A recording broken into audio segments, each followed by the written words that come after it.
Shalom, family. Shabbat shalom. Shabbat shalom. Y'all, today's subject is holy faith building.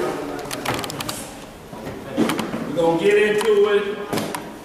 We're going to get some understanding of the definition of holy and how faith, being holy, builds your faith. So there's guidelines for that, so that you don't get self-righteous, because you may be overstating holy for your benefit, and what a line you can cross. So y'all, before we get into that, any questions or concerns, anything on your mind, heart, or soul that's been bothering you throughout the week, anything you heard we need to talk about? Shalom, bro. Shalom, how fast? Anybody, what's on your mind, heart, or soul before we get cracking? Spill it. Any questions or concerns? If not, y'all, we're going to go ahead and get cranking and get some understanding. First, we must understand the definition of holy. Give me that out of the concordance, whatever words, Hebrew words for it, so we can get some clear understanding in how it applies to us. Because we ain't going to never be on the level of the Messiah when we talk about being holy. We can become the part of the Godhead when we're adopted in, but that's after the change. So at this point, because our flesh continues to die and rot, his flesh saw no corruption. So the only way we're going to get on that playing field is to taste death, be resurrected, and found worthy, like he was. So for now, we practicing and have hope. So our hope, we have to look for things that we can't see with our natural eye, but we know they exist. Go ahead, man. You know you're ready. Yeah. All right, 6944 is the Hebrew word Kodesh, like Ruach HaKodesh, Holy Spirit. Kodesh. 6944 in the Hebrew Concordance Dictionary, a sacred place or thing. Sanctity, consecrated thing, dedicated thing. Right. Hallowed, holiness, most holy day, portion, thing, saint or sanctuary. Saint or sanctuary, most holy thing. Now also definitions for it. You had no? No, that's it right there. Okay. This right here say dedicated. Dedicated. And the Most High said, be ye holy, for I am holy. Shalom, Isaiah. You know, so what he's saying is, what holy was he? When we look it up, it says, completely worthy of worship. And ain't none of us in here. None of us worthy of worship or reverence. And then the second part of holy says, completely devoted to one's deity, what he just read. We have to be completely devoted to the deity. You can't share his worship with anybody else. And his order of worship. This is the chain of command. This is how you worship. There's three that bear record in heaven. The Father, the Word, and the Holy Spirit. In that order, the chain breaks off. Ain't said nothing about it. And, I forgot, General Yohana. Right. No, it don't say him. It don't mention him. So let's stay at home and keep the words there so that we may be found to be called holy. And that's been separated and set apart. Right. And when you've done that, you get a set of rules you have to play by. When the Messiah said to the Father, give me back the glory I had before the world was. What glory do you think that was? Because he's going back to the same glory. So what was he in? Chief high priest. That's right. After the order of Melchizedek. In the heavens.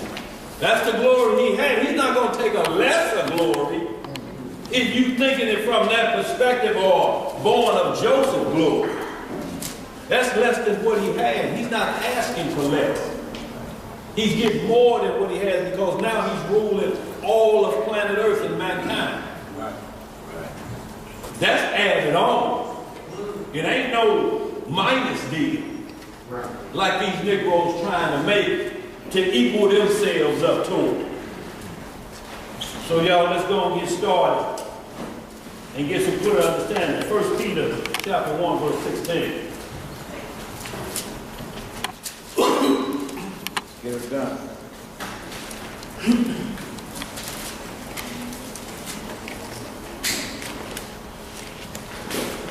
You know when everybody there. Dan, can you go back for it? Like 13 or something? Yeah, we back it up, man. Book of 1 Peter, chapter 1, verse 13. Everybody there? Let's see if you can flip. Yes, sir. Exactly.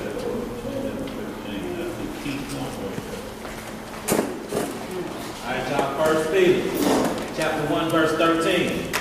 Wherefore, gird up your loins of your mind. Of your what? Of your mind. So you have loins on your mind? See, this is what we have to understand. When Satan attacked Eve, he was going after her mind. Once he gets in your mindset to do wrong, that's all you're going to think about, ain't it? How to do wrong. And then that's called practicing sin, which in turn means wickedness. That's what practice sin becomes. Wickedness. Because what your practice is how to get around without getting caught, how to get around it when you know you're looking in the mirror lying to yourself. Go ahead, bro. Verse 13. Wherefore, gird up your loins of your mind. Be sober, and hope to the end for the grace that is to be brought unto you at the revelation of Jesus Christ Yahushua. For the grace to be done what? Brought unto you at the revelation of Jesus Christ. That's when you get your glory. You trying to get some glory now, why seek fame? It's already washed in the blood of his name. Finished. That sounds like a song somewhere. Yeah, go ahead. Verse 14. As obedient children. As what? As obedient children. Obedient children, y'all. Look, all of us had friends, you may have been the ones that were other people knew by the way your parents raised you, they're obedient children. Even if you may have done something, but you ain't seen that go over the top. When the street lights came on, they went home. Obedient children, y'all. So it ain't like, so we have to be obedient to this word. And when we supposed to be home, y'all, we supposed to go home. Let's get some up. As obedient children, not fashioning yourselves according to the former lust in your ignorance. Not fashioning yourselves to your former lust. How you going to be a holy people, but yet you're going back to what you said I have to come out of? And I remember when I used to. Was it bad? Yeah, it was terrible. And now you're talking about that again like I miss it. Go ahead, brother. Verse 15. But as he which hath called you is holy. Is what? Is holy. So be ye holy in all manner of conversation. Your conversation in all manner. Did it say some manner? I said all manner. All manner of conversation have to be about the will of the Most High. Because conversation can be talking about there will be no end to the Gentile rule. That could be a conversation. Conversation could be Joseph is the father of the Messiah. All manner of conversation have to be set apart from this word. This word produces offspring that's born to die. The death of the flesh corrupted, not the offspring of the Heavenly Father. It was never designed to see corruption. Let's get some up. Verse 16. Because it is written, be ye holy, for I am holy. So, go ahead and read that on out here. And if ye call on the Father, who without respect of person judgeth according to every man's work, pass the time of your sojourning herein fear. So, Pastor, so if you know, you already know, you done read about how he put Egypt down. You done read about the floods. You done read about all that. You done read about Adam getting thrown out. So, pass your sojourning here in fear, knowing that tomorrow could be my last day, or the next hour could be my last hour. And it's not a fear of being scared of the devil that you go outside, a car may be driving through some old lady at the quick trip hit the gas instead of the brake and plowing through the window and kills. No, we're just keeping your mindset on the kingdom and how to be in the world, but not of the world. Because you hear it. And how do I set myself apart from this world being a part of it? How did Joseph, Daniel, and all of the other brothers, Shadrach, Meshach, and Abednego, how were they in corporate Babylon maintained? And I'm talking about second in command. Let me read this right here, Daniel. Go ahead. Y'all write this down. Psalms 119, verse 120. It's going into the fear. While you in there, okay, good. Psalms 119, verse 120, and also verse 128. Okay. Those two right there. Psalm 119, go ahead. Yeah, explaining the fear toward the Most High. Feel me? 119 and what? 119, verse 120. 120, okay. Yes, sir, and verse 128. Okay. And Daniel always give an acronym. Fear is a false evidence appearing real. So we're not talking about that type of fear. It means like reverence, the deepest respect for the Most High. But this is David himself, Psalms 119, verse 120. It says, my flesh trembleth for fear of thee, and I am afraid of thy judgments. See, David's mind said it trembled at the fear of the Lord, and he was afraid of the judgments. Certain things you read in scripture about certain judgments that got to go around. And you're like, oh, they did what? They bricked who? Like, but it keep you in line though. Yeah. You feel me? Verse 128 says, therefore I esteem all thy precepts concerning all things to be right, and I hate every false way. Right. He hated every false way. So y'all, what we have to understand, y'all, you know, there's a way to practice the gospel. It's a way to practice these words, and y'all, we have to practice them according to the rules, not according to our will or what somebody else thinks, but according to the will of the Most High, because His will be done. Now, if you don't believe that, why you saying it? If you calling on somebody else, you need to be saying His will be done, so we don't be confused, or you don't teach confusion. You had something else, Mel? That was it. Okay, go ahead, finish that up. Let me finish that up. 1 Peter. Yeah, it's not 17. Can you read? No, we can hold that. Now we're going to get to the right to the part, because it said, as it was written, be ye holy, for I am holy. And so we get the understanding of what holy is and its guidelines. We go to Leviticus chapter 11, verse 44.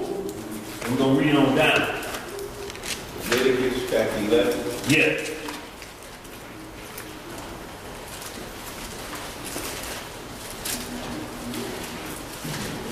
We'll start at verse 11, and we're going to read on down, because this is what was quoted.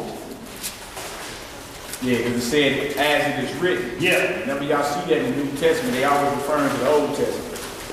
Always. You see Paul, it is written. Peter, it is written. They're referring to what they grew up learning. Right. Remember, all these letters were being written. You know what I'm saying? But they grew up learning what you call today the Old Testament. You know what I'm saying? What you got from Leviticus? 11 and 44. Oh, we got it now. What I got? 44. Well, y'all glad y'all sharp today. They're like, now wait a minute. Ain't no 44 chapter.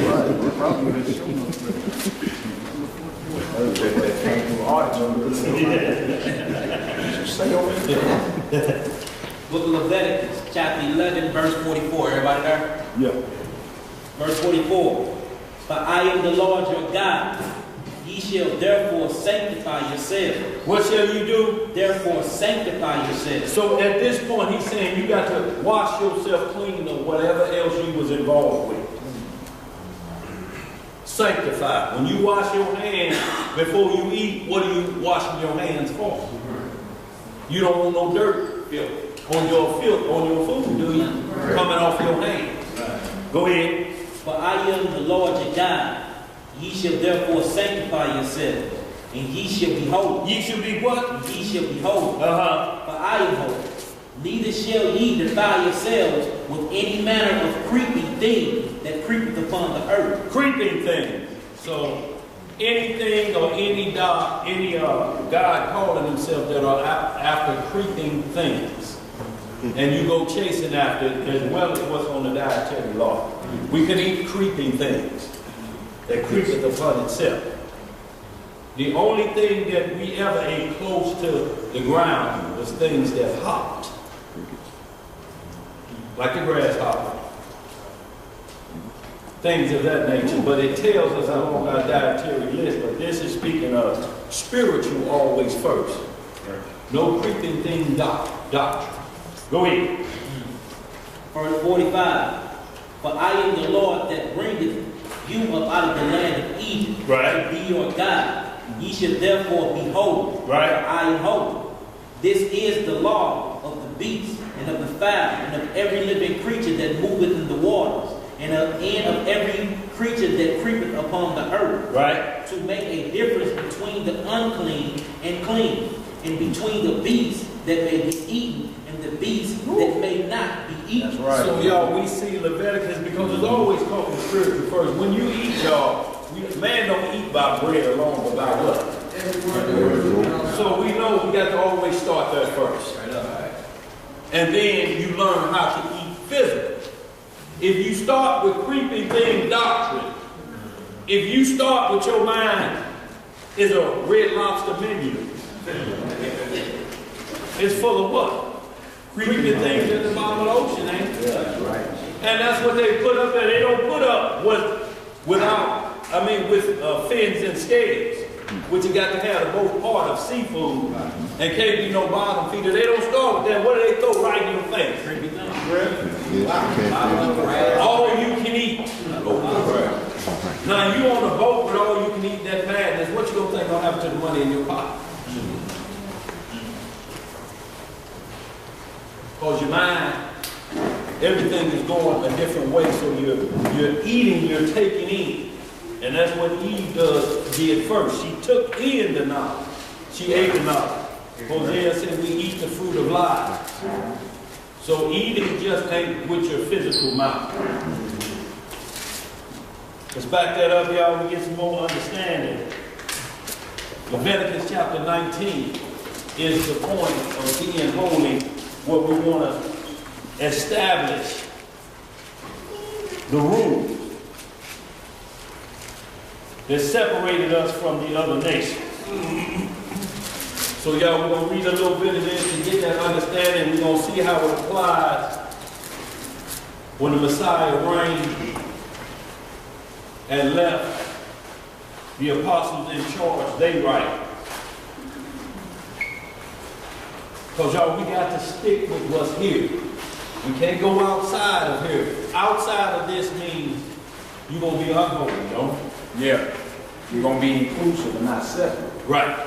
You say set apart, separate. Yeah. You just said separate us from the other nations. Yeah. The laws right here. So that it's the standard bearer.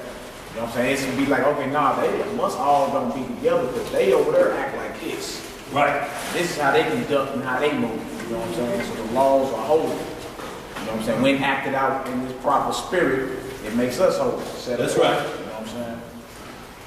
Let's get it done. Leviticus 19, verse 1.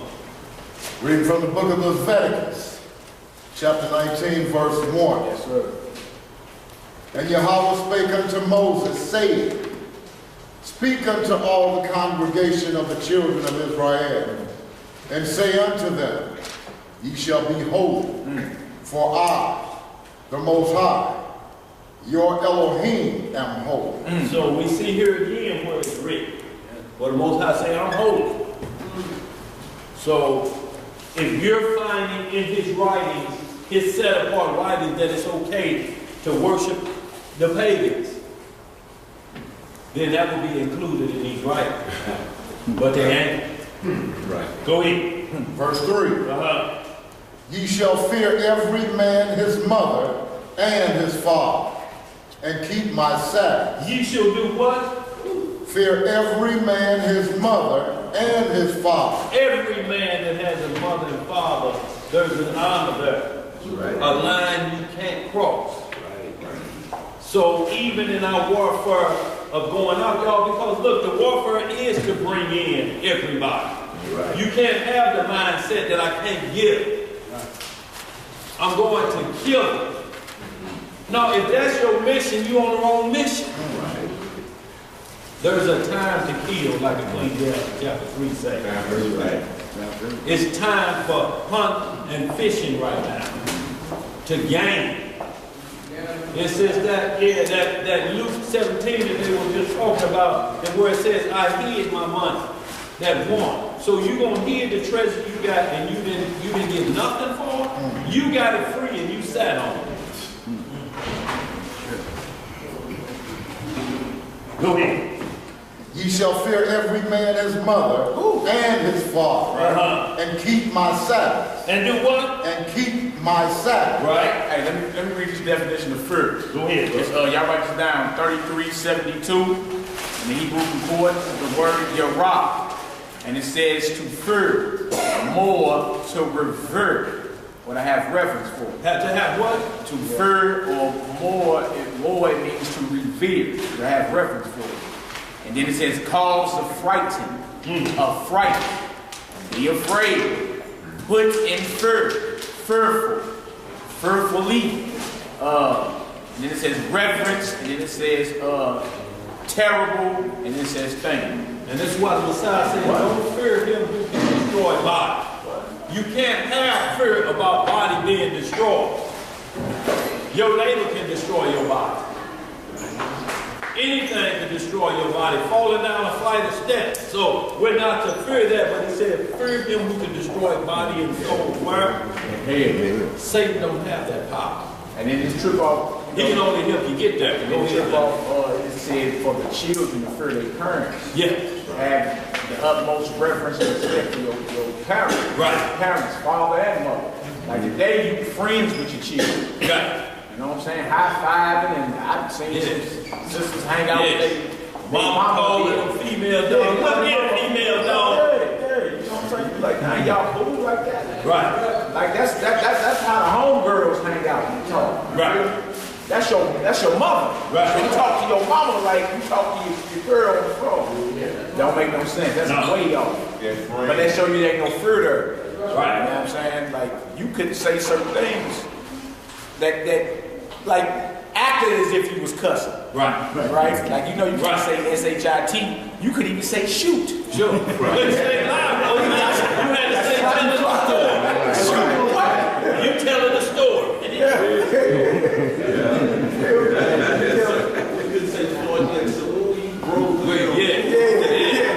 It's certain things you couldn't say back in the day. You got out. Right. Straight up. So that if you learn from that perspective, then there's another perspective higher than that you have to understand that's in control of the one you fear here on earth. Right. You scared of her. You scared of him. Wait till you see the head punch your cheek. Right. Go ahead, bro. Yeah, that's good. And keep my Sabbath. I am the Most High, your God. Right. Turn ye not unto idols, nor make to yourselves molten gods. I am the Most High, your God. So he's given us a list of how to be holy. Right. Y'all seeing what it's doing? It's saying these are the rules for holy. If you want to know, don't let nobody just talk. See, I got baptized and filled with the Holy Spirit. I'm holy. Well, okay. Did you get the rules? Right. Or how you got to walk after you done been all of that? Ain't no rules. Yeah. So you can make them up as you go along. The more fruit you put on that hat on Sunday, it makes you topped off. Go ahead. Verse 5. And if ye offer a sacrifice of peace offerings unto Yahweh, ye shall offer it at your own will. At your own what? will. See, y'all, these are what the Most High is talking about. We're going to get into understanding vows. When you make a peace offering with the Lord, you make that out of your own free will. You're not pressured to do what you're doing. So don't say nothing with your mouth that you're worried and have to cash that check for you. Say what you mean and mean what you say, and keep it a few words, because the Most High knows what you already need before you ask. Right. And if you know, he already know that, so most of the time you come in with personal want. Well, the rules say if you want, there's going to be a sacrifice, an afflicting of the soul. And then you really appreciate it and enjoy it. If it comes any other way, y'all know what's going to happen. We're going to be like spoiled children. And like it means absolutely nothing like we did in the Holy Land. If y'all read Ezekiel 16 and 23, we ought to be ashamed of ourselves. What we were doing on our own soil. I'm talking about so bad it caused the land to be desolate. You know how you can crop so much, and after 7 years you have to let the land rest because it can't produce no more. We caused the land not to produce anymore. It became desolate. Go ahead, brother. Verse 6. It shall be eaten the same day ye offer, Right? and on the morrow. And if aught remain until the third day, it shall be burnt in the fire. See, it even gives us a way of how long to keep leftovers. After the third day, you know, start getting that stuff out. The refrigerator gonna be loaded up with styrofoam. And then you be acting like I don't see that green on that bread.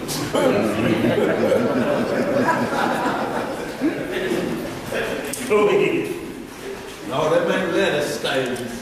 That's bold. Go ahead. The book of Leviticus, chapter 19, verse 7. And if it be eaten at all on the third day, it is abominable. It shall not be accepted. So the Most High is just telling you when you offer any meal, you thinking different things, there's rules for how long it can last. You know. And 3 days, like the Messiah was in the earth 3 days. So y'all, there's parallels to everything he's doing for a reason. Go ahead. Therefore, everyone that eateth it shall bear his iniquity. So if you get the bubblies, you know why.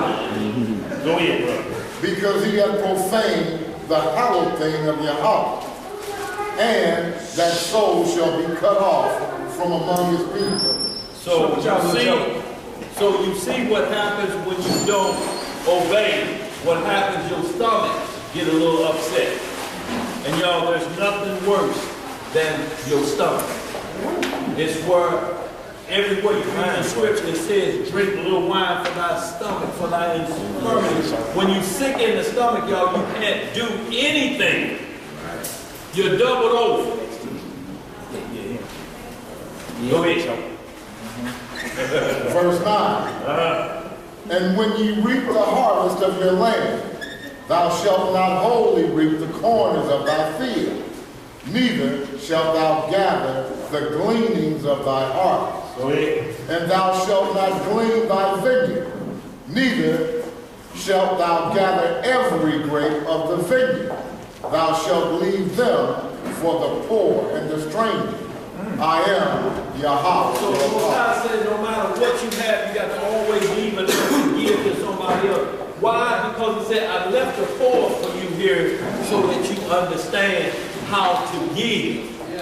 You always going to have the poor. It's a difference in a beggar and somebody that's poor. First, poor in spirit. There's always going to be people here for you to practice the word of the Most High. The poor is right here and they begging for it. And then you go to the physical side, where the poor needs help, not the beggar. Because it says the beggar is not to be counted as a lot. It's a difference. And your hand holding out for help till times get better, versus your hand shaped like a cup. Because you think I done figured out how to be. If a man don't work, he don't eat. Well, I done figured that one out. Just stand with the sign. Now, some of that could be true, but the sign has to acknowledge that I'm looking to get on my feet and pay it back sevenfold. I have to give it back like I was getting it, and then you know that's a different pool. Somebody need a little bit of that Sirach so we understand that pool, that 14th chapter. About the baggage come on? Yeah. That's 40. 14, 40. Chapter 40. Chapter 40, verse about 13. Yeah, about 30. Okay. The one that's big, you can start up around 28. Sirach chapter 40, verse 28. Sirach chapter 40, verse 28. And look, y'all, yeah, Ecclesiastes, y'all, when you understand these things and that word starts to get inside of you, you know, and you're able to call, that's what the scripture means. Look, the Holy Spirit is going to tell you where you need to go. But you have to be studied up on the matter, because you can go there and still read and not know what that means. So it's not there to explain it for you. It helps you remember where you need to go to express the, you know, what you're bringing forth, the lesson that you teach. You remember, or somebody else, your family recalls this way you want to go.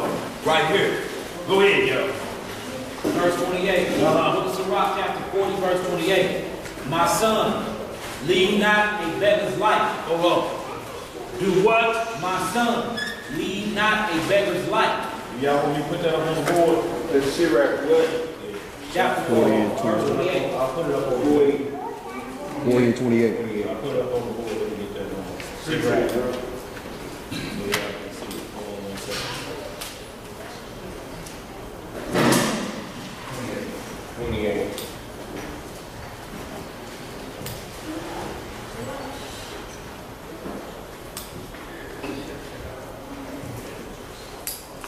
Back over verse 26. Say it. Yeah.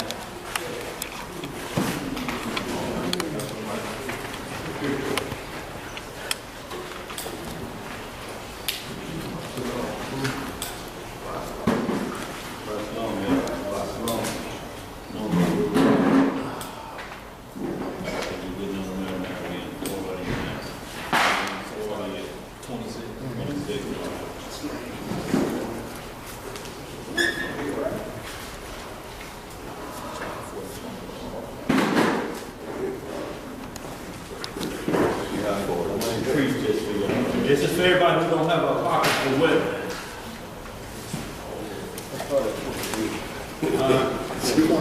23? Keep reading back. Keep going back. No, I could keep going in.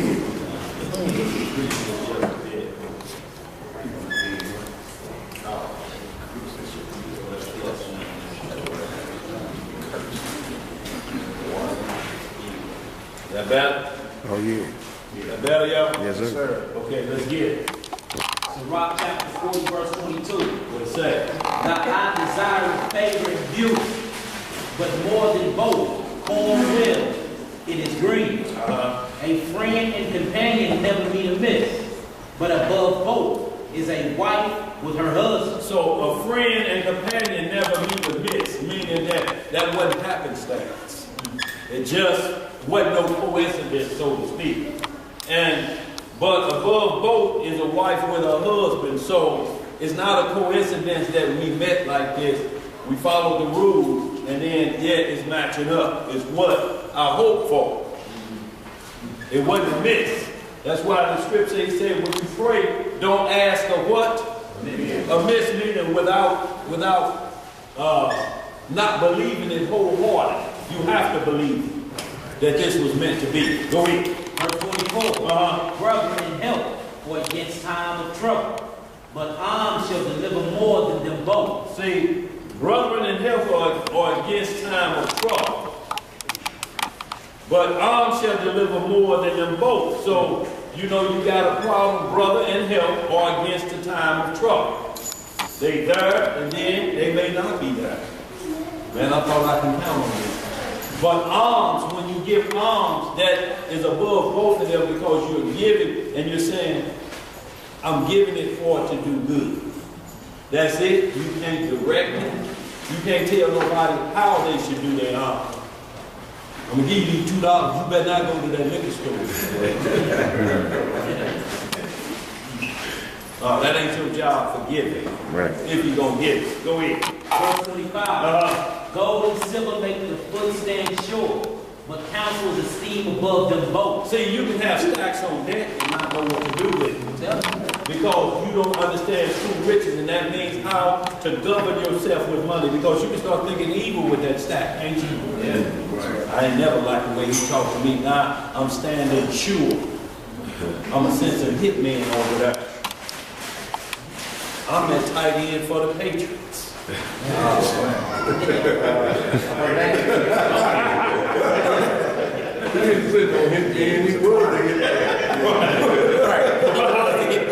After bubble butt, the cornet, silly, crazy. Go ahead. Verse 26. Riches and strength lift up the heart, but the fear of the Lord. But the what? But the fear of the Lord is above them both. There is no want in the fear of the Lord, and it needeth not to seek help. See, there's no want in loving the Most High. It don't need no help. What do you mean? I got to? It don't need no help. Truth is an absolute. Right. The truth is, we in here now, ain't we? Yeah. And everybody that's sitting in here, this is an absolute truth. Yeah. We wouldn't have to lie about this to nobody. Right. Unless somebody asks you to lie about it, then you got to tell them, no, I can't say that. Say I was over there when I was here. No, I can't say you was over there if it comes down to it. I got to say you was here. Go ahead. Verse 27. The fear of the Lord is a fruitful God. What kind of Lord? Is a fruitful God. So why would you be scared of anything else? Bread that don't satisfy. Go ahead. And cover him above all glory. My son, lead not a beggar's life. Lead not what kind of a life? beggar's life. Right. For better it is to die than to beg. Better it is to die to the big. Now, does this? What do we draw the line in for? Why was the storehouse created? For the widows and the father. You're going to face time and trouble in this land when the money may go short, something may happen. Take all of your wealth and tomorrow you in the super line. So the Most High left the poor with us so we never forget about where we could be in the next hour, the next morning. Because if they change order, they always do 2 or 3 o'clock in the morning, when we wake up, they can say, the phone be ringing off the hook. Hey, y'all heard money ain't no more good, it's flying down the street. And you look out the window and see it flying down the street. What you going out there to gather for what?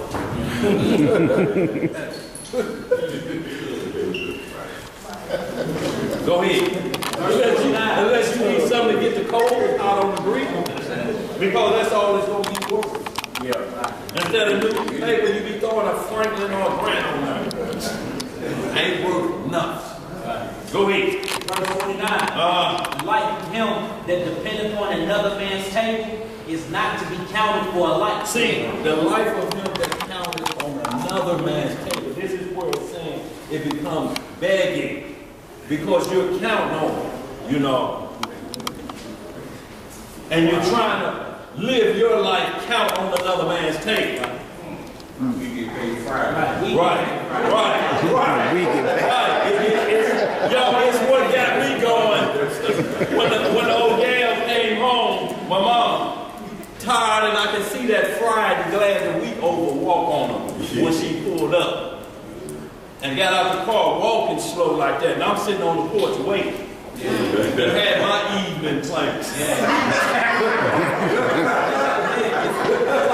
Yeah, she get up there, I say, can you let me hold a little change until I get my army check? That army check was spent a week ago.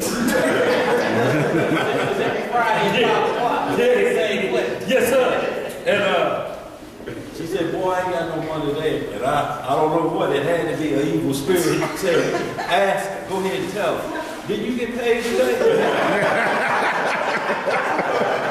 Y'all, it was ugly.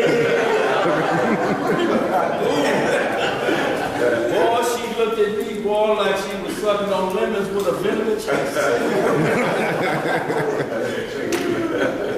She said, I tell you what, if you ever in your life fix your mouth to tell me about my money, boy,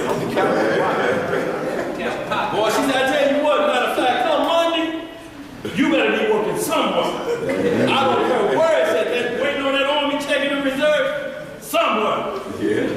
And I knew I had to get busy at that point. Everybody, because I had applications downstairs stacked up like a phone book. Just getting them. Y'all mind? Give me an application. Yeah. Come home with a stack of them, throw them over there. What you do? But that's what changed that around. From the beggar's life, waiting on somebody to get off when they didn't got paid. Yeah.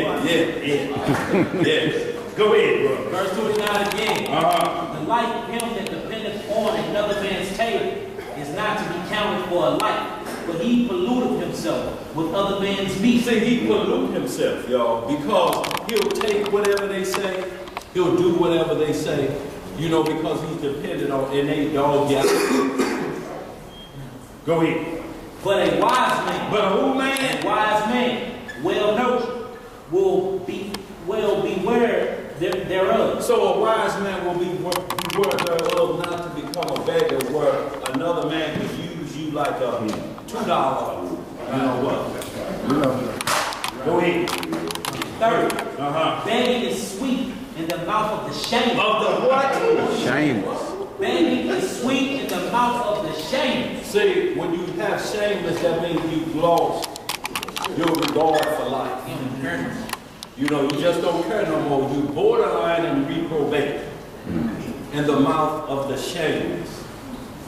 Don't care who he'll ask the money from. Little shorty's back there. I seen your mama give you a toy. Let your mama really have that toy. Let me get to the mouth. Shameless at that point. And because you didn't heard this one, I know you ain't asking this baby for 8 I'm going to give it back to him. Hey, man. Begging is sweet in the mouth of the shameless, but in his belly there should burn a fire. And it's going to burn a fire, y'all, because you always, every day, because what it make then? Now you got to start how to scheme. You know what I'm saying? How to ask for things and make people think you mean the real deal. So with that comes a lot of lying. And a lot still is just tell what you mean, the vow from your mouth that we're going to get into, man, I'm on hard time. But as the Lord give me breath in my body and I get back up on my feet, bro, you'll hear back from me. And then it's your job to only give him what you can afford to lose. Some of us, that's zero. Some of us just say, well, I'll make a sacrifice in those shoes I want to get. I'll put them off for 3 more weeks and let him have this. But there's going to be a sacrifice, but you cannot give and make threats about what you've given out to somebody. At that point, if you're making threats, they're bad. If you have to make threats. Nigga, I have my 20 back Friday and see what's going to happen. Don't tag me and see what's going to happen. How you going to give like that with threats? Yeah, because you talking to him like that because you know he ain't going to happen. Right. Exactly. Right. You give it away, no Right. he ain't going to happen. We can hold it up, bro, and get right back to that script. 19. Yeah. So y'all, we want to just go there to give you some understanding of the difference in poor, because you're going to fall on hard times sooner or later. It's designed for that. If you don't, this world is going to fall into hard times. So, right. Brexit thing, the EU, and the United Kingdom just pulled them out of the EU.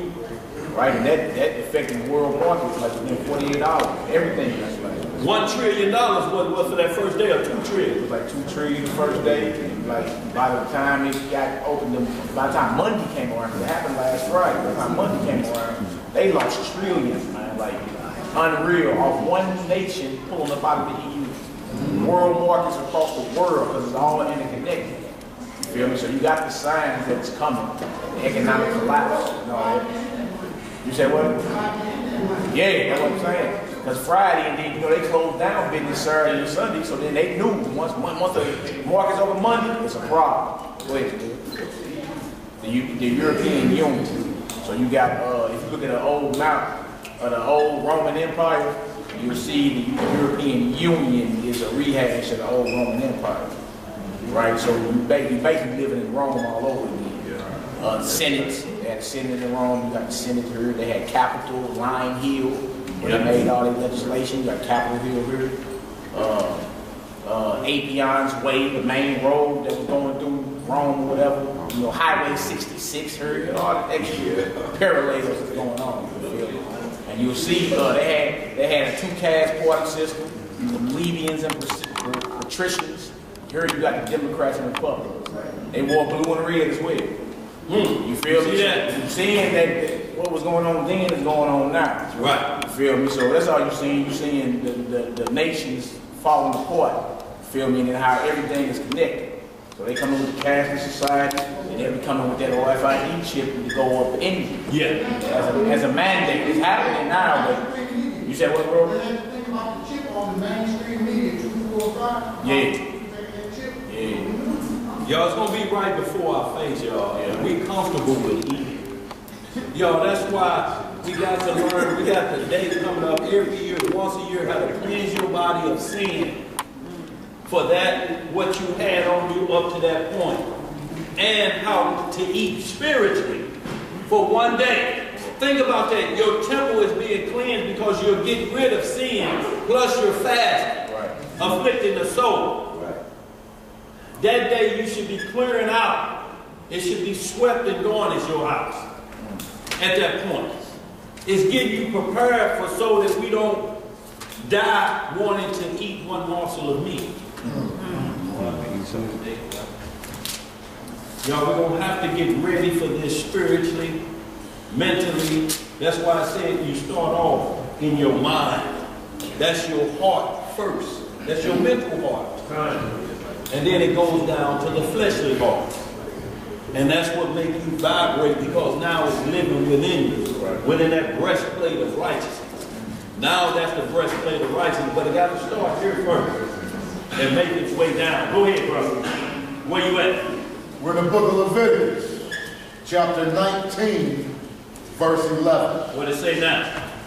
It says, ye shall not steal. You should not do what? You shall not steal. Go ahead. Neither deal falsely, neither lie one to another. See, stealing is if you, like you say, a beggar is a thief. Because he's asking for something he know he can't give back. Or he'll just ask, man, give me $2. He won't say, man, loan me $2. Man, give me $2. And when you like, man, what? I say, man, give me them $2. Oh, you wanted that back? Oh, if I'd have known you wanted them $2 back, I would have. Read some more. Verse 12. And ye shall not swear by my name falsely, neither shalt thou profane the name of thy power. I am the Most High. See how swear and the power is always together? Why we're told not to swear? Because if you swear on the Lord, you asking for trouble. And you figure the only reason you invoke the Lord's name is you're trying to convince them that I'm truthful at this point. Now you ain't talked about the Lord, ain't did nothing to you.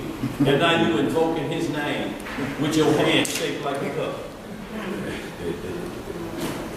I swear for living God.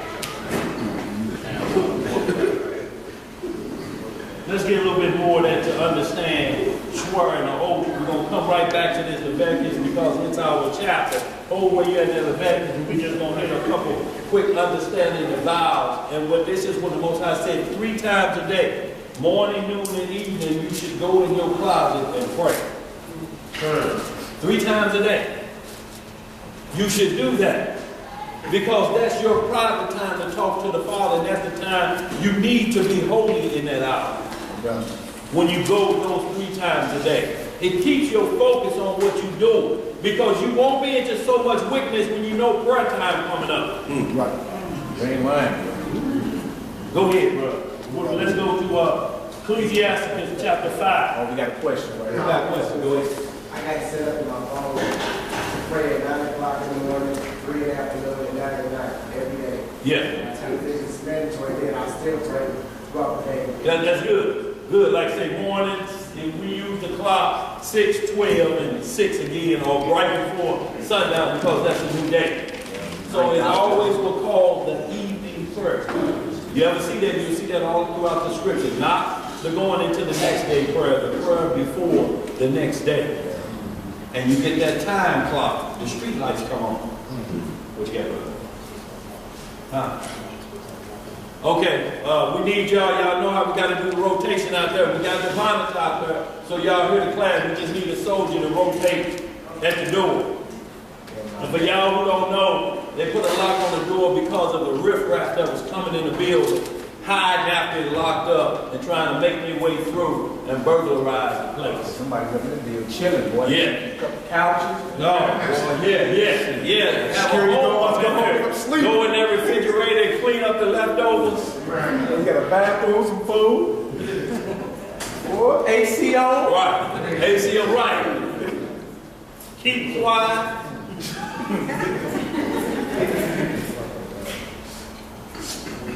You know how I go tell somebody and they mess it up. But what they did, y'all, they stayed in overnight, crawled into the auto shop over there and cleaned them out. You know, so it's on lockdown from that perspective. So we have a monitor system up there that Duell hooked up. It's high tech, y'all, but it ain't nothing but a baby monitor. 1,000-mile range, y'all don't know what it is. I said, it's in the future up there. But it's just a baby monitor with 1,000 feet range. What's 1,000 miles? Hebrew Duell said, man, what about that? I said, that'll work perfect. So you hear the class while you up there. You know, but we want to make sure we rotate out. And y'all, we want to get on a pattern that when we watch the clock and we know who's at the door. If they've been out there an hour, it's not up. Can I get somebody to go? If you ain't been, you ain't missing no class. Because you're going to see it on the rebroadcast and you're going to still be able to hear it. But we got to know who's coming down the steps because we're responsible for who come through them doors at that point. That's right. Okay, go ahead. Okay, we're going to Ecclesiastes chapter 5 in the Bible, verses 4. We're going to hit a couple vowel understanding and what happens when you do your 3 times a day. See, your 3 times a day, it said who you talking to. The Father one-on-one, ain't it? So that's where you making all of your commitments to. At that point, that's why he said, go in your closet and shut the door. And when you have shut the door, then speak to the Father. So no man can hear you. You can't be praying with you up against the door so everybody in the other room can hear you. Right. And I want to just thank you so that everybody knows that I am a servant of yours and I obey your rules. You ain't fooling nobody but yourself. Go ahead, brother. Start verse 4. Ecclesiastes chapter 5, verse 4. Unless you want to back it up. We're in the book of Ecclesiastes, chapter 5, Right after Proverbs, yeah. verse 1. Keep thy foot when thou goest to the house of Yah. What you got to do? Keep thy foot. What does that mean, y'all, when you keep your foot? What? Say it again. Don't get caught slipping. When you come to the house of the Lord, when you come to prayer, don't be caught slipping. So you don't come and start praying or asking the Father about something, and you think he ain't got a clue about what you was into because you was dreaming. But you know, dreaming is the subconscious mind. It's what separates you first. You separate yourself and become a living sacrifice. That's why we read in there about the sacrifice. First, in Leviticus, the first part of Leviticus, we read 11. That's why you have to become a living sacrifice. So you can't come to the altar with your fingers crossed behind your back and you asking the Lord to pray. And Lord, I just want to tell you that if you and your fingers crossed behind your back. You playing Russian roulette. Go ahead. Keep thy foot when thou goest to the house of Yah. Right. And be more ready to hear. Be ready to do what? To hear. Than to give the sacrifice of fools. For they consider not that they do evil. Be not rash with thy mouth. And let not thine heart be hasty to utter anything before the Most High. So this is telling you, guard your what? Real. Guard your breath. Every idle word gonna be called into play. Yo, we shouldn't have to correct you, but you'll see some Hebrews when you're talking about the script and they mess around and say a word from their past. They should say, Lord, forgive me, bro. I didn't mean to say it like that, but you know, man, because this dumb, man, this dumb. Wait a minute. But we saying the other word. And you talk about the script? You have to catch yourself. I shouldn't catch you. Wait a minute, this can't be compared to your cool talk. Yeah, right. Man, you see this dumb one. I'm talking this dumb. There's somebody saying they they GD Bible. Right. Well, I'm saying that one time. Like, man, you heard what this is? You said, yo, GD Bible. Right. Not your blessed Bible, but Right. that ain't a Bible. Right.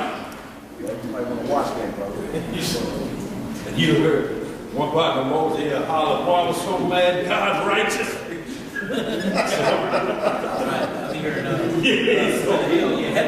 Heaven here. So, right. Heaven here. Right.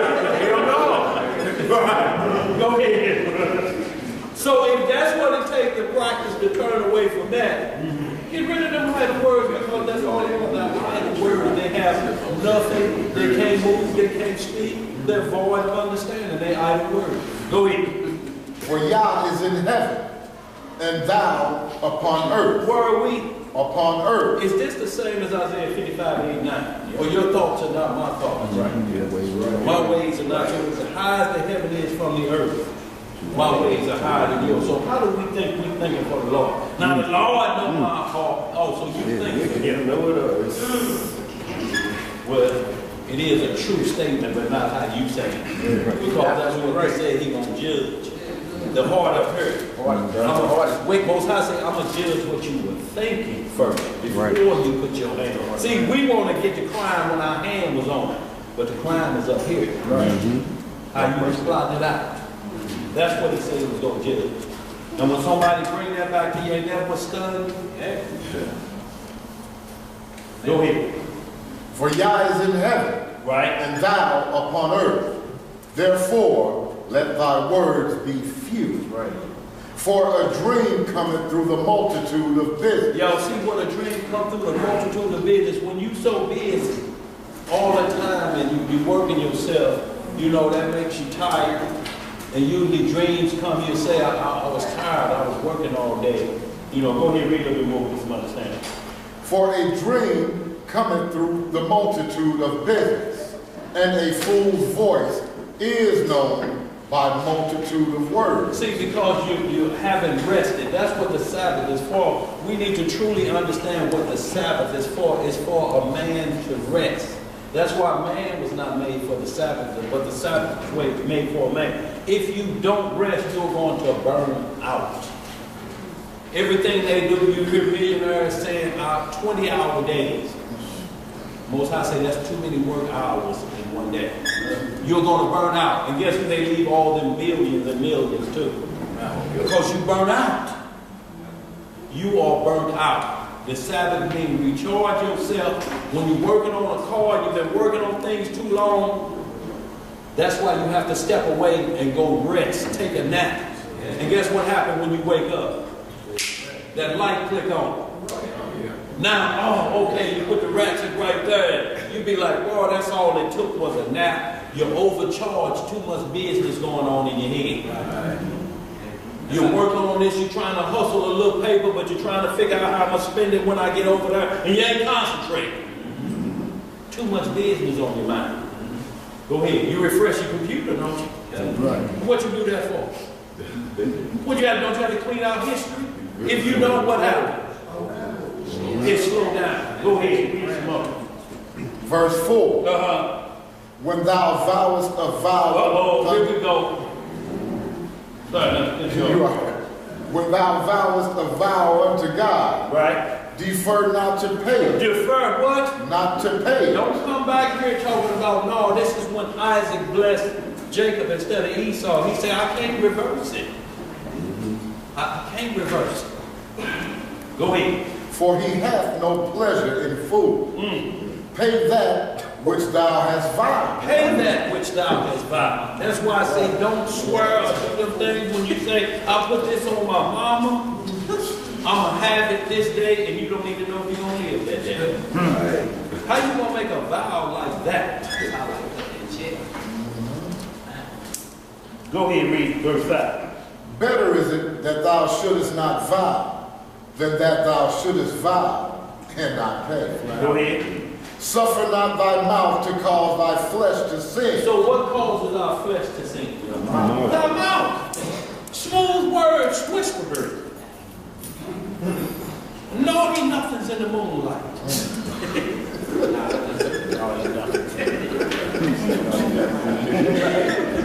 Go ahead. Neither say thou before the angel that it was an error. Wherefore should God be angry at thy voice and destroy the work of thine hand? This is what Sarah did when she laughed. I didn't say, I know you ain't snickering, are you? I didn't laugh. I didn't laugh. I didn't say you laughed. And that's what Isaac means, laughter. So she keep a reminder. Y'all need to be reminders, y'all, when you vow a vow. Go ahead, bro, read that last one. For in the multitude of dreams and many words there are also divers vanities. But fear thou the Most High. So I want you to read down to here. Okay. Read down to King. Okay. If thou seest the oppression of the poor, and violent perverting of judgment, and justice in a province, marvel not at the matter. Don't marvel at me. For he that is higher than the highest regarded, and there be higher than they. Yes, sir. Moreover, the profit of the earth is for all. The king himself is served by the feast. So when you see it like when it said marvel not at that, look, you can have what anything anybody else has if you do it the right way. That's how the king got in that place, unless they put him in there illegally. But we have to be careful because most I set up kings for a certain reason, and I have them walk down low to see if they're going to be obedient and cheer up. Go ahead. Verse 10. He that loveth silver shall not be satisfied with silver. Right. Nor he that loveth abundance with increase. This is also vanity. When goods increase, they are increased that eat them. And what good is there to the owners thereof? Saving and beholding of them with their eyes. So we see that like you keep stacking paper for what? If you're getting it illegal. If you're a drug dealer. And some of us have been in the profession of chemical entrepreneurs. But you know you can keep stacking paper, but you stacking faster than you can eat and spend because you can only spend what can't be taxed or traced. So now it's stacking up, but you're limited to what's piling up. It's just piling up. And guess what's going to happen when your foot slips? It's going to be left for the FDA to divvy up for new cars or whatever else, and you're going to go in, out broke, and just tell stories of what you used to be like on the block. Man, I had 24s on that cutlass, and I would ride around Coke Bridge and circle, use it, and come back through. They thought I was done. You just in a 1 block radius. Because you dare not take that out of Chesterfield. Go ahead. Verse 12. Yeah, boy. Here it comes again. Verse 12. The sleep of a laboring man is sweet, whether he eat little or much. But the abundance of the rich will not suffer him to sleep. Look, this is what it's saying. An 8-hour gig, when you come home, it's sweet sleep because you done earned what we call an honest living. You ain't got to worry about nobody knocking on the door where mine's at. You done earned, so your sleep is sweet because you done work. So now you do recharge the body, now you're ready to rest the body for the next day. So your sleep is sweet. But not you just trying to stop. You got worry now. Is anybody going to break in? Anybody going to do this? I'm going to still try to live down on Coke Ridge with 50 million. Try it if you want to. You going to have, like them bars covering air conditioners, they will be covering the whole house.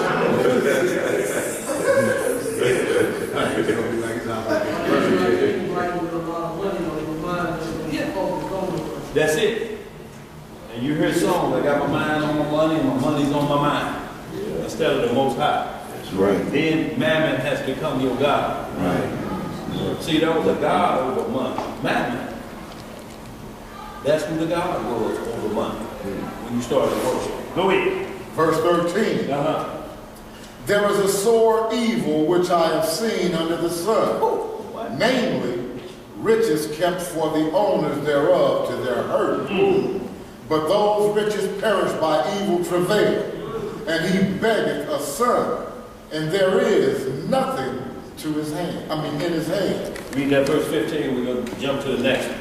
As he came forth of his mother's womb, naked shall he return to go as he came, and shall take nothing of his labor, which he may carry away in his hand. Nothing you won't take with you in the grave. You can put them rings on them and Gucci tie. But if you go to the American Veterans Hall, you probably gonna see the grave diggers in that outfit. His rings on. You think they gonna put him in there with all that on? You laying up there like this, smiling. Boy, they gonna put up them boxing fingers, gonna be like this. What is the fire and snatch them off?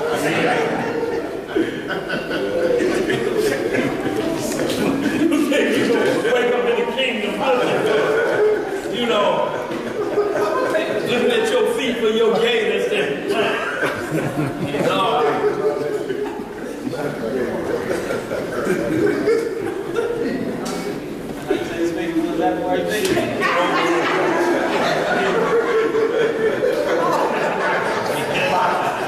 Go ahead. Boy. No, we're good at that.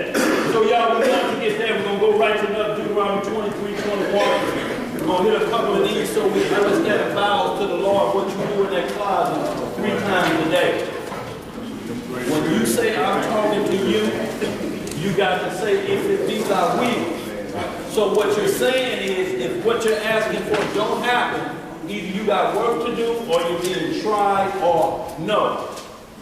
And you ask why? Because I said no. You can't do that. Right. That's what the Egyptians do. No, you can't have that. That's what the Hittites seek after.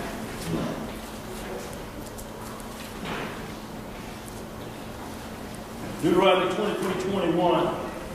And then we're going to hit Numbers chapter 30, verse 1 through 3. Gotcha, right.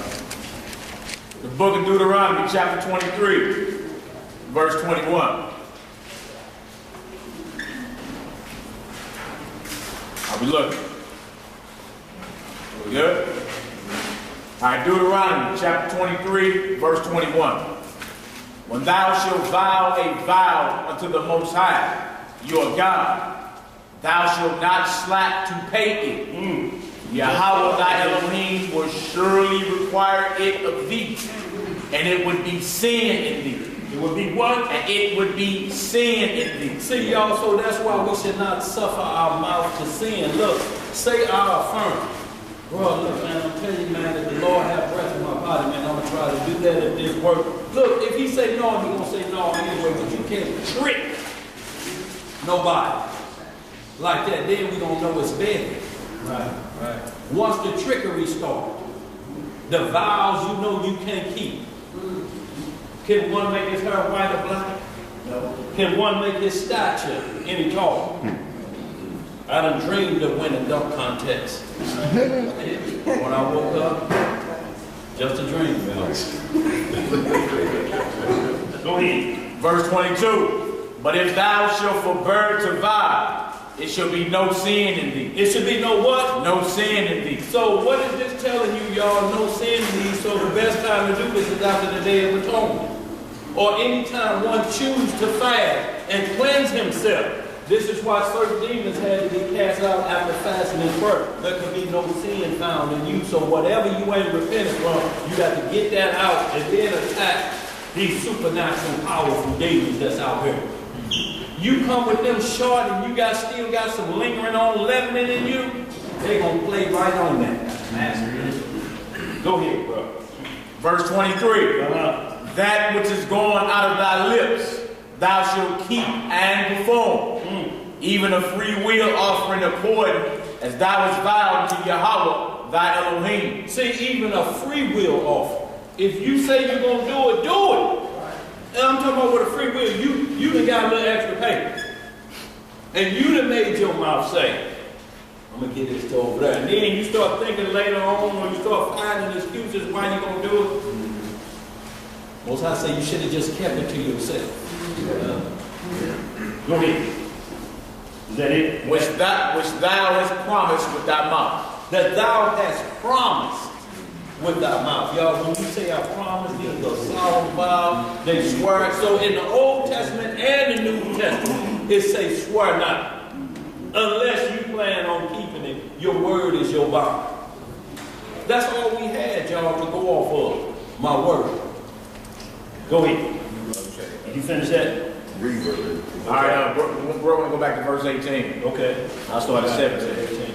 17 and 18. It says, there shall be no whore of the daughters of Israel. Right. Nor a sodomite of the sons of Israel. Right. Thou shalt not bring the hire of a whore or the price of a dog into the house of Yah, thy Elohim, for any vow.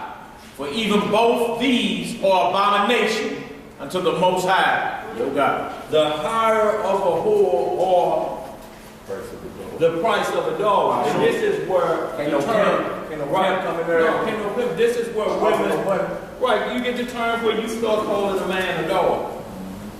These were temple prostitutes and male whores. So you can't bring the price of that up into the Most High God. You're making your living off of ill-gotten gain.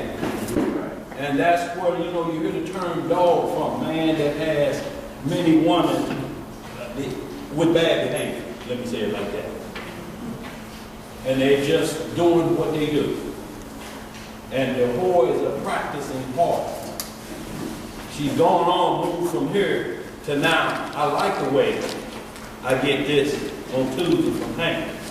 And this on Thursday from her. And this on Saturday from Rufus. Let's know what somebody paid it, Yeah.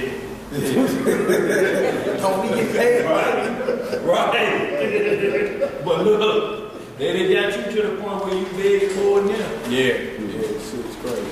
Because it says in Proverbs when it talks about that, there is no bloodshed that had been for what we're saying, intercourse without marriage involved. It's a level of fornication, but when we talk about crimes against it, for one to be punished for it, unless they were married, we see punishment handed down. But the other, it just keeps warning a man, it's a wealth taker. It's a wealth taker. It's a wealth taker. You're going to wish you was married when you get through paying like this, because you got to pay for secret. You got to pay for yours and for my light's going to get cut off. It's a wealth taker. Because you're paying high dollars because you don't want to be seen. Now let me read this right here. This the same. It's out the Scriptures Institute for Scripture Research. Got all the Hebrew names in it. Right? Yeah. Now sure about this right here. Same verse, Deuteronomy 23, 17 and 18. It says, none of the daughters of Yisrael is to be a coat prostitute, nor any of the sons of Yisrael be a coat prostitute. See, and that's what we're talking about. Kanye and Kim are coat prostitutes, and I'm not slandering them. I'm saying they got a photo with them laying in the bed now, and all of their partners are different things that are made out of mannequins. Have y'all seen that? Yeah, I've seen that. More and more bestiality. More and more bestiality, and what she's doing is now it's the flesh tone undergarment. So you you looking at her like she's naked, but she's married to him, and they're married to the industry. So they're whores and prostitutes of the industry. That's what was going on in Corinth. And this is what Paul was saying. He said you can't be married to a wife and then have a harlot on the side and say, this is my wife, and she got 3 other men. Those other men come to your house. You got a threesome going on. You say co-prostitute. Yeah, go ahead. And this verse 18 says, do not bring the harlot fee of a whore or the pay of a dog to the house of Yah, your Elohim, for any vowed offering. For both of these are an abomination to Yahweh, your Elohim. You think you're going to put stacks in the offering plate? Yeah, that's what And you, from heroin sales? And you drop them stacks in there? Frank Lucas in this video. Yeah, ain't gonna work. So we finished that up on the Deuteronomy. Numbers 30, verse 1 through 3. No doubt. The book of Numbers, chapter 30.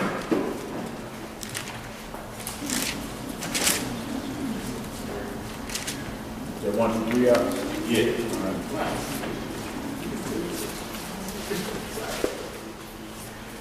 Anybody got any questions so far? Any questions or concerns? What we're going over? So you understand that what we're setting up is how to be holy. And that means the first thing is be about your word. That's the first thing.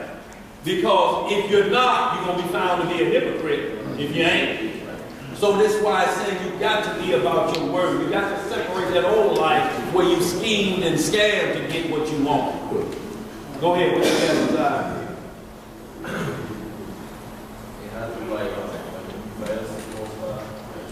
Speak up a little louder. Like when you fast to the Most High, what's the most like you have to fast that whole day? No, you can fast. It's your choice. See, that's why you say a free will offer. Even if you do a free will, if you say, I'm going to do 12 hours today, I believe I can do 12. And you start looking at your watch at 9 hours and 13 seconds, it's a problem. You're ready to break your vow at that point. You can't look at your watch. If you look at your watch, you cheat. You're waiting for it to hurry up and be over. What happens if you right there and then the news come on? All the grocery stores is empty. Family Dollar is this. Ain't nothing left. Oh, man. Time to wipe them teeth off. Your fast is your fast is going to be expensive.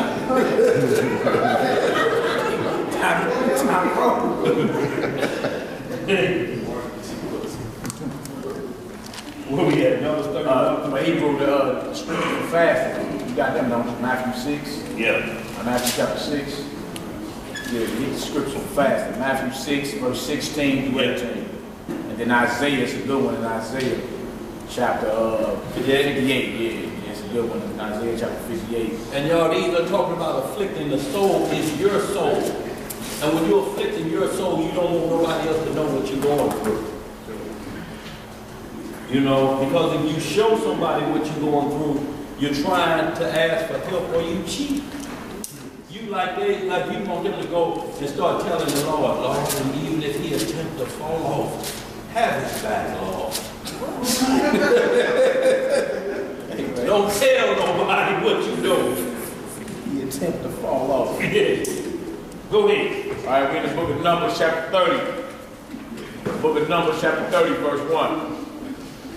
And Moshe spake unto the heads of the tribes concerning the children of Israel, saying, this is the thing which Yah hath commanded. If a man vow a vow unto Yah, or swear an oath to bind his soul with a bond. To swear an oath to bind his soul. Y'all, when we talk about, when you read in the scripture where it says a man can either bind his soul, he's free on earth, or he can release in. Y'all, when you're binding oaths, y'all, you're playing with your soul. Shalom, y'all. You playing with your soul, y'all. You just can't play with it like it's Russian roulette. Like it don't mean nothing, like my soul that it has no value. When the Most High telling you the soul is the richest piece of anything on planet Earth of the creation. More than any rubies or gold, it's the soul. Go ahead, bro. I was watching this show called Supernatural. Yeah. It's to wife was called Sam, and then Winchester, you may go over a lot of stuff like that. There was this particular episode where they was trying to buy something, and he had to buy it from this thing called purgatory and hell, where everybody was putting forth things to buy. Some person offered him the moon, some person offered him the sun, the galaxy, 2 virgins, but this lady, she was poor, she offered her soul. He said, I don't want nothing nobody else got. This is the most priceless thing you can ever give me. You know what I'm saying? He just said it too, so it just made me think about that. Right, and that's not no man's imagination. He knew what he was reading. He knew the flip side of that, what that would gain. I'm going to get rich if I get souls. Look, all of these people that are leading astray, how are they becoming rich? All for gullible souls, ain't it? Go ahead, read some more. If a man vow a vow unto the Most High Yah, or swear an oath to bind his soul with a bond, he shall not break his word. He shall do according to all that proceeded out of his mouth. Verse 3. If a woman also vow a vow unto the Most High, and bind herself by a bond, being in her father's house in her youth, and her father heard her vow and her bond wherewith she hath bound her soul, and her father shall hold his peace at her, then all her vows shall stand, and every bond wherewith she hath bound her soul shall stand. And see, and this is why husbands couldn't prostitute their daughters. Because if you allow them things to happen, those vows stand. And there was nothing worse than getting that name in Israel. Go ahead, what you got? While you just sitting on that prostitution real quick, I just want to know, because there's a lot of words going around, mainly from younger brothers who I heard, where you label the single woman, it's no transgression or whatnot, and they call it like shacking up or whatnot, and they don't sound right at all. So what's the condemnation on it, and why is it unlawful? Well, this the deal. The body's got wife, concubine becomes wife. You got harlot or prostitution. Widow, yeah, and virgin. Over here, widow and virgin. You got them on this side, married and unmarried. And then you got sexual intercourse without marriage. Now, how does that become a sin? Well, you got adultery, which is tied to marriage only. You cannot be an adulterer unless there is one married party involved for it to be adultery. So that's tied to that. But then you got fornication, which is illegal sexual intercourse. So think about this. Messiah said, don't put away your wife except it be for fornication. Now, why didn't it say except it be for adultery? So it means there's an illegal sex act that's been brought to the covenant of marriage. Strange flesh or doctrine brought to the marriage. And if you find out about any of that's going on, those are the only guidelines that you can say we need to get a paper out and settle this matter. Anything else, if you have to break because you made a bad decision, there's a trail of bad decision that comes behind it till you get back on your feet. That's why I say if you loose, stay loose. If you're together, try to stay together best you can. But to keep from burning that burning lustful desire that's in you, because once you cross over into this side, it ain't no turning back. So to keep that from eating you alive and make you do something you ought not do, it says marry rather than burn and lust. And that because it's always going to be on you.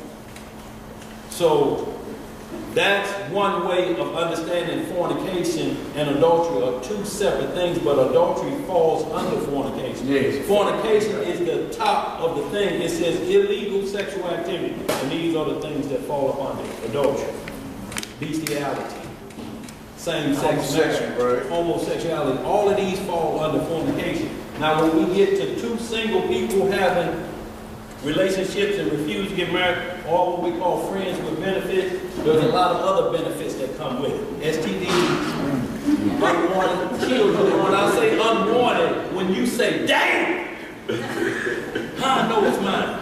That's a problem.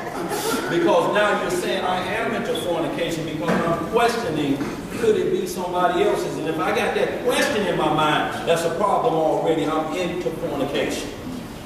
If you're sleeping with a single and there's no plan to say, you know what, we need to tighten this game up. We need to get some due benevolence going. We need to get some paperwork in order so that we move from this status of two single to, you might as well, you understand? Or, it's like what the script say, Proverbs 27:3, it's a wealth breaker. It's going to break you down. You can't keep up. Hit the Proverbs 27:3, just a little bit of that. You can't keep up. I believe it's Proverbs 27:3. You know. Another word for that is bitterness risk. It's all type of risk that you're going to have because venomous risk. Yes, sir. Like, absolutely, John. That's what it's going to bring because it's going to eventually want all of the things of the bond of marriage, and that means a covenanted contract. However you choose to do it, that where you are the due benevolent and you give due benevolence to this individual, and it's publicly known that we're out in the streets, people know. And when we talk about publicly known, the society understands, or whoever you're around understands that. You know. But other than that, it is what it is. But we got too many places where Judges 11, Samson married two harlots. The two harlots that came with a baby to Solomon to split the baby. Did he punish them for having children out of wedlock? So all of these things you have to start to answer. Where is the punishment for single women who's doing that? The punishment is it's going to break them down. It's soon, you will never, ever, when you take that time off, ever, even if you have been married before and now you're getting remarried, you got to sooner or later feel like you've been a renewed virgin, so to speak, without we getting too graphic in here. But if you come to the wedding with a 2x4 and a string for your husband, you had too many. Move on. Move on. And the woman at the wedding, y'all, because he said, you know, the Messiah told him, he said, yeah, the Messiah. And where your husband at? She said, well, I'm not married. He said, I know. He said, but I know you have 5 husbands. The husband you're with right now, or the man you're with right now, is not your husband. But he didn't tell her to go and sin no more like a woman that was caught in adultery. We're not promoting free sexual intercourse. But what we're talking about is if you try to beat it around the bush, it's going to be a wealth taker. And that's going to make you sooner realize, sooner or later, either you going to wish you was, or you going to back away from it for good, because it only comes with bad names. Eventually, you're going to end up with the temple names. Because if you keep going and there's no promise to look for the future, because that's what it's about, ain't it? Well, at least to the women. You know, and if you can't be found that way, it's going to be a problem. If you keep finding men. The man that finds the wife finds the man. You can't keep finding husbands. It's going to be a problem. It's always going to be a problem. So y'all, we want to make that clear. But what sin is transgression of the law, there always have to be some bloodshed. And what we're looking for is bloodshedding of that. When that takes place with two people that are single and they have a relationship, what it says is they are going to be beat down and wish they had been married. See, there's a perfect will and then there's a permissive will. So, you know, because the script go into, if this comes out of you, what are you supposed to do? So it goes into the only way intercourse can happen. And the most of it is, if it happens with somebody that belongs to somebody else, it's a problem. If you bring somebody into your home that belongs to somebody else, it's a problem. You can't have a concubine on the side in secret. Because she got some more secrets. It's somebody else's secret too. You think it was your good laddie looks that you got too? The whole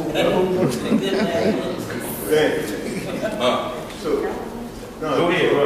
I'm got a question So is that going to possibly causing somebody else to sin? Like if she don't got a true understanding of it, but I use that common mind to my advantage. Yeah, being trying to be slick. Right, I'm causing her to sin, so her sin will be on my head. Right. Absolutely. Hey, I mean, make sure we get a good what you saying right there. Yeah. Because I think that's where your ride is really going with it. You feel me? It's people looking and like, okay, is that cool or not?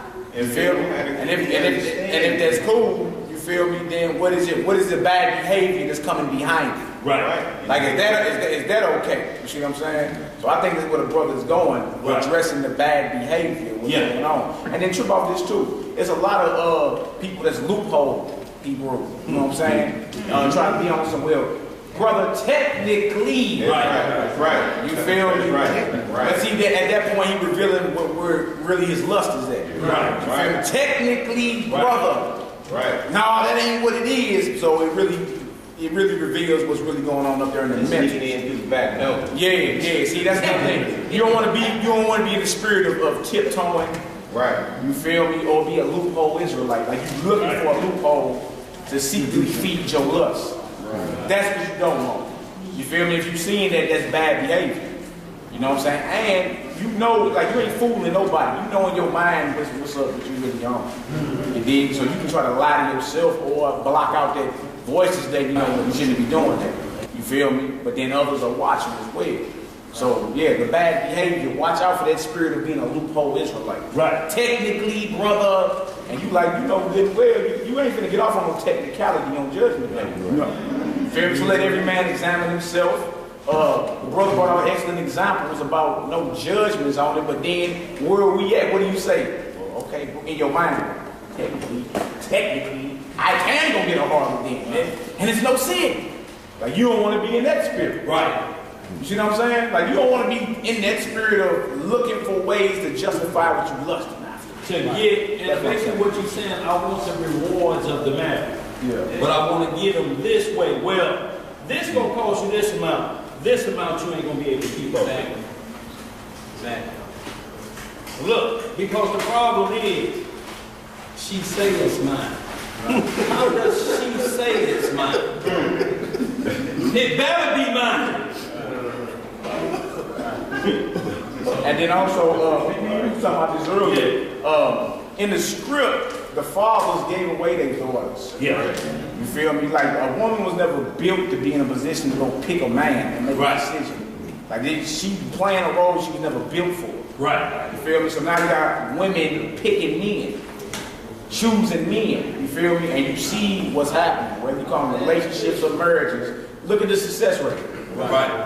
Look at the success rate. You feel me? So you got, again, we got a worldwide radio show. People call in. You know, some sisters be crying or whatever, but let's get on back to the source of what this thing really is all about. Right. You feel me? Where the men that giving away their daughters. Right. Because a man would sniff the little joker like, joker ain't gonna marry my daughter. Right. But you would sniff the spirit right on him like, nah, I'm good.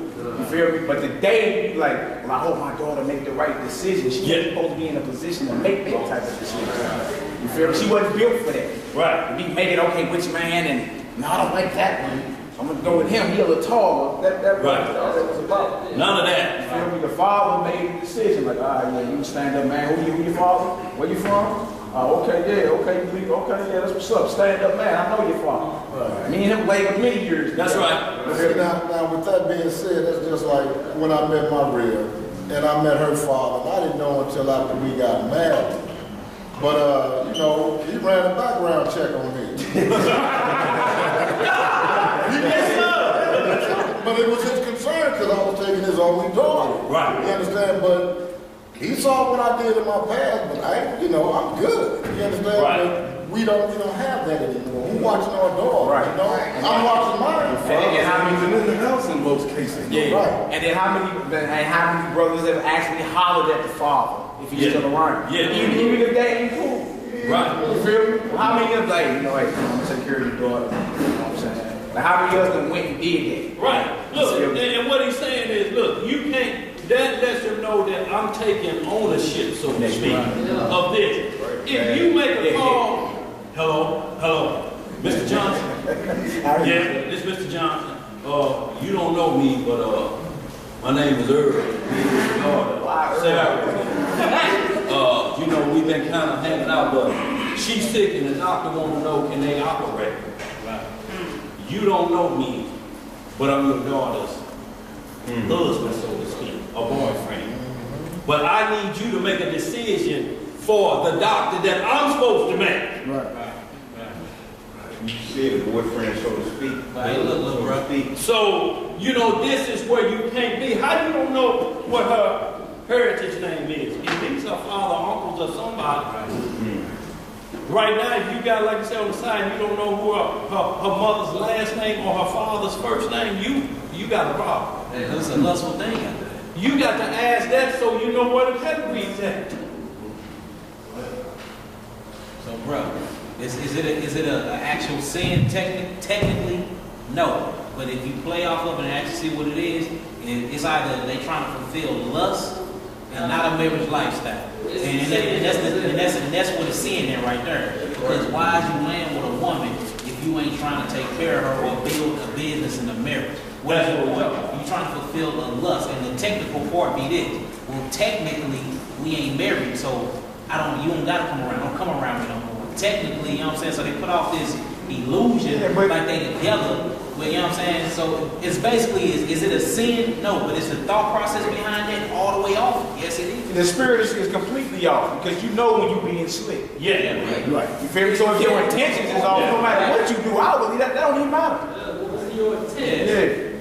So y'all, just to get that understanding, Proverbs 29 and 3.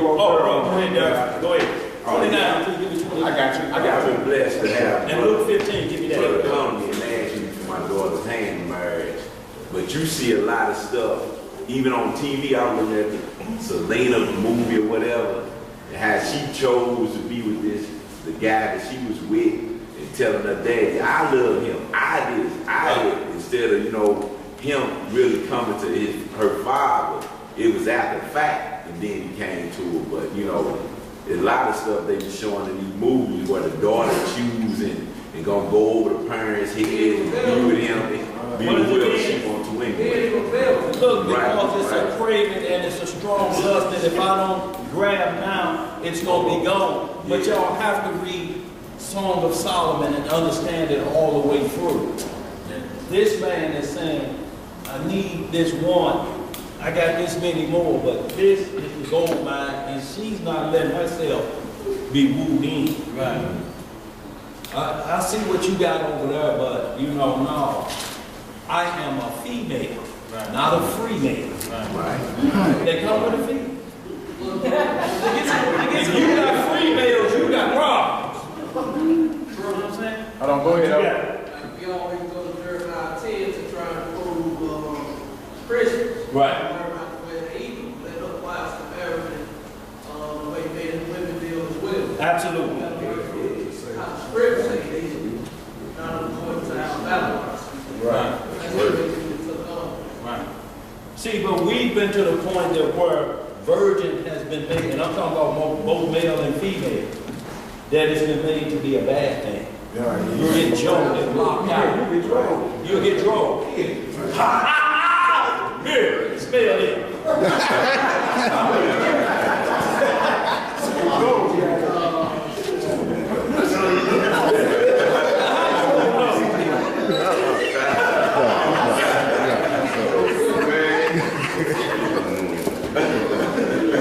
But just think about that's what you're saying. This all you're going to get out of it.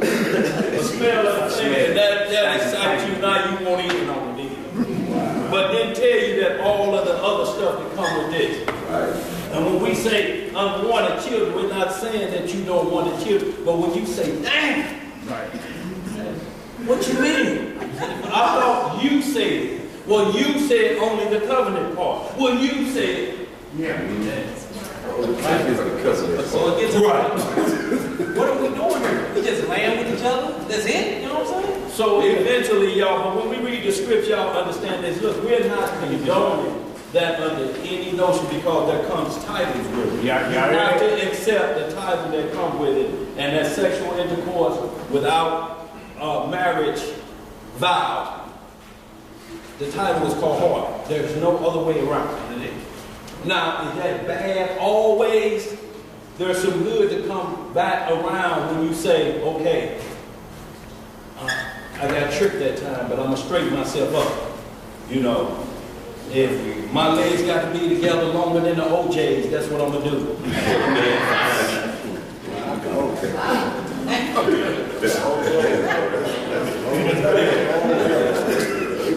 Some of these youngsters don't know about that segment book. Gerald Levert daddy in there.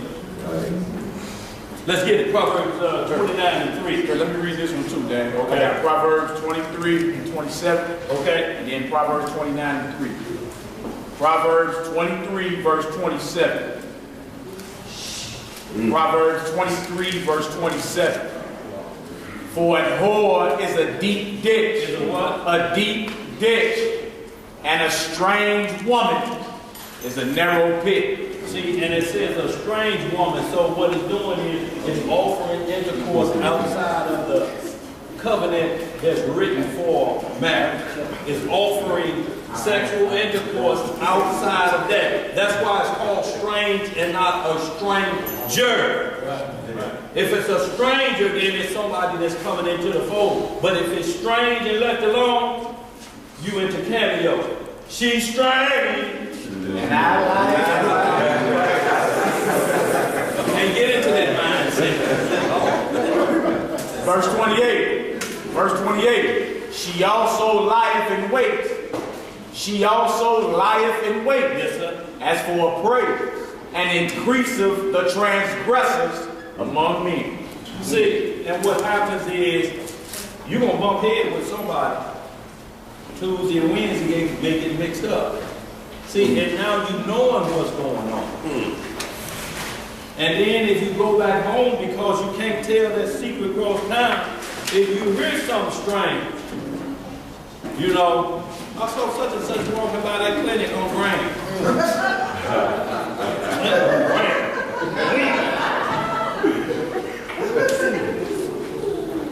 Now you losing weight and don't know why. Most of it from tormentation of the mind. Go ahead, hit that Proverbs 29, 1-3. Got you, bro. Proverbs 29. Okay, just hit verse 3, y'all. We're going to run through a couple of these because I want to get right back. I got a few scripts I want to get into this moment before we close out.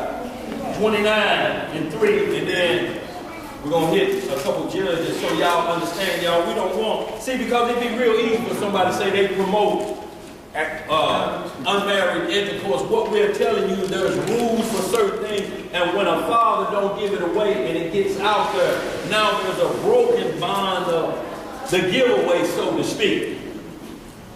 You have to put that back in its correct order.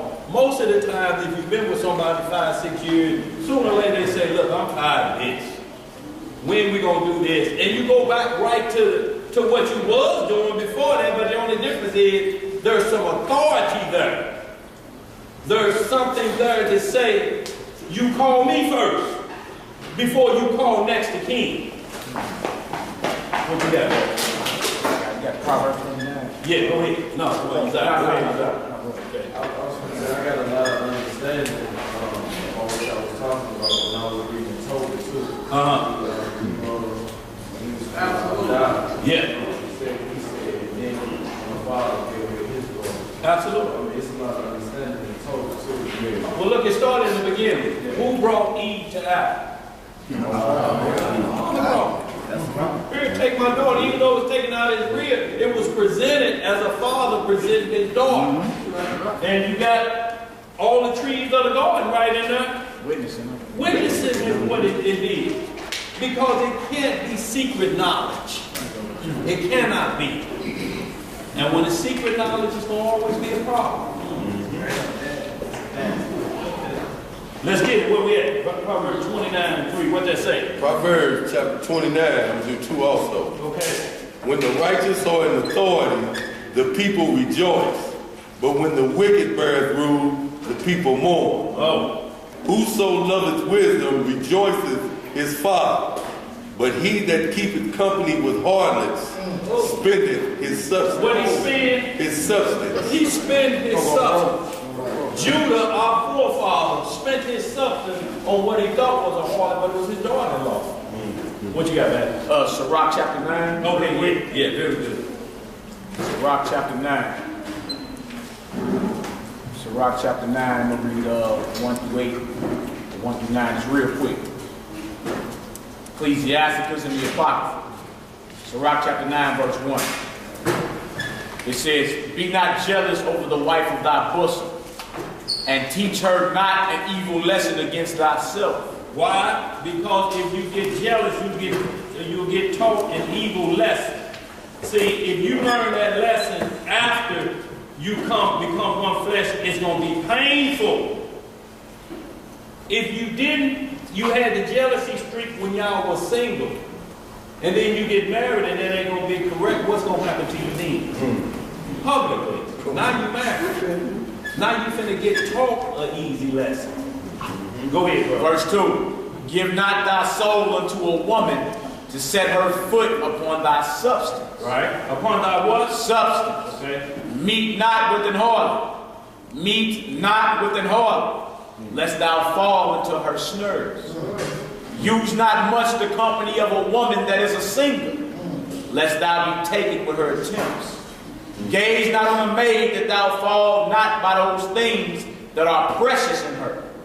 Give not thy soul unto harlots. What verse you in? Verse 6.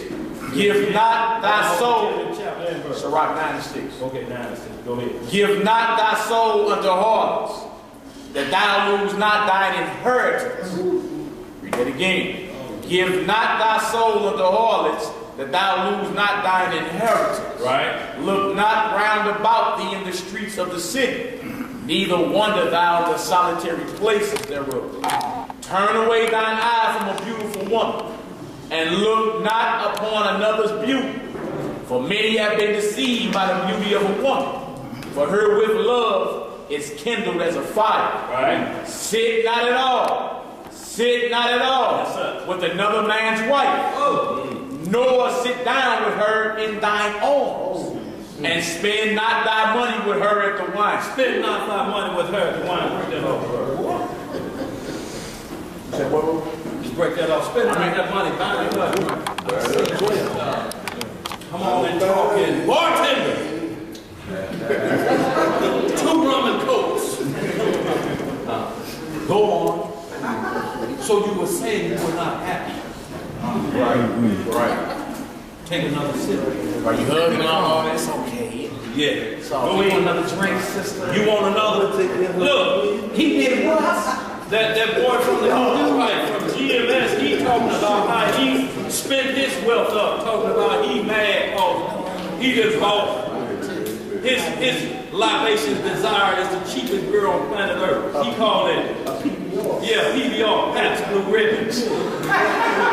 And she wanted what you ought to be able to afford, a regular drink, Grey Goose and some lime juice or something. He lost his mind, boy. He going on. He want her to drink PBJ or whatever it is. Yeah. And I mean these words out of his mouth. He like, oh, that's a lie. She's such a wicked woman. I ain't spent that much money on drinking all year. Boy, you really drinking the bottom of the barrel. You thought he dropped like $50 to $100. He talking about what? He dropped $18. And that included his PBO. And he cussing, but it's the woman's fault. She got expensive taste. I gotta get rid of her. Oh my God.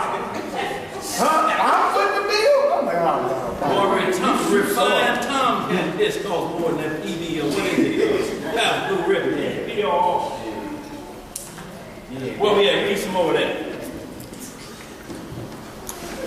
Sirach chapter 9. 9 and 9 again. 9 and 9. 9 and 9. Sit not at all with another man's wife, nor sit down with her in thine arms, and spend not thy money with her at the wine, lest thine heart incline unto her, And so through your desire, Right. thou fall into destruction. You see how it leads to destruction. It's saying this is not the will of God, but I don't want you doing nothing crazy or you go rape a woman. Like the boys from GMS teach that you can rape. Actually twist their lips and talk about a 12-year-old. If my brother did that, And then had the nerve to mention like Dinah got raped like it was a good thing. Well, see, did Jacob's daughter get taken? If it was a right thing, why did Levi and Shechem kill the whole city? And you need to point out about when Absalom, David's son, by another, his other brother, by another mother, raped his sister. And she told him, do not this foolish thing that shouldn't be a part of Israel. Rape ain't supposed to be a part of Israel. He act like, you know, just our daughters were just, you know, skipping through the wilderness, just, you know, you can just find you want to grab her up real quick. And just, Look, right, and then most women dream about being raped. and if you don't dream, and look, and then tell men, if you don't have a fantasy of it, you are homosexual. You are homosexual. Well, look, y'all be called. Go ahead, bro.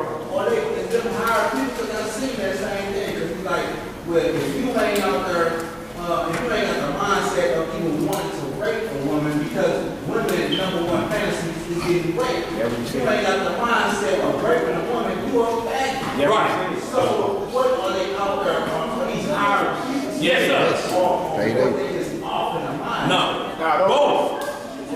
Hey, but they know what they do. Right. They agents, you know what I'm saying? And this, hey, look, put out there to cast a bad name on the brothers and sisters coming back to the scripture. You feel me? Straight. Like it ain't nothing new, man. If you go with the COINTELPRO, like with the Panthers and all them back in the 60s, they was putting out disinformation. Yeah. You feel me? And then had everybody fighting against each other with these cats are agents. You know what I'm saying? That's just what it is. So when you see it, you call it out for what it is. But the wrong brother gonna walk past him, it's gonna be a problem. Yeah. Especially if you got daughters, you know what I'm saying? Mothers, aunts, you know what I'm saying? All that. Yeah. Around here talking about, or cussing out the grandma. Right. Bro, you Right. in the third house right there. What we just read about a mother and a father should be honored for everybody. That mother is like my mom. Right. When it's like that, when it comes down to the word, you think you can do like this in a woman 30 years your senior? I'll knock your eyes out. Knock that big on your head. if y'all brothers wasn't here, I'd hit up and the police would have killed me. Right, this a man got hard head and the police would have killed him. So he knows it's bad behavior what he's spewing. Because he's saying this will be the results of it. The police don't kill me. They ought to kill me. It'd be a mercy kill. Yeah, put him out of his misery. Right. So y'all, this is what we're talking about. When you hear bad behavior like that, we would never ever tell you, yes, that's okay. What we're talking about is blood had to be shed for this sacrifice, and it did, but it keeps warning the man. You gonna wish you was married, or you gonna wish you said, I take authority of this woman, versus you having 20 of these on the side. You gonna be broke. You can't keep up. Ballers can't keep up. One lick and they get hit and go to jail, have to spend it all on the lawyer, all of them disappear. And if you got babies by all of them, you're going to have some more visitors from the government coming. So it's saying just think about what you're doing. But to keep a man from burning and desire, he said, man, look, if you got to relieve yourself, these things are understood, but you got to realize that in marriage, because it's a lifelong covenant, it's going to come a time when that part of that marriage cuts off. And you're going to have to live as though it was never, your love is going to have to equal that in just being one flesh. Sooner or later, you're going to reach that point like Abraham and Sarah. That's why it was a miracle birth. That's why the birth of Yahushua was a miracle. It was about 20 million virgins walking around that time. What was like Obed said, what made this one stand out? What's the sign? What's the sign? So y'all, we just wanted to hit a couple, hit that Luke 15 just a little bit, and then I want to hit Judges 11. We'll get back on point. Do we have something? Just wanted to add that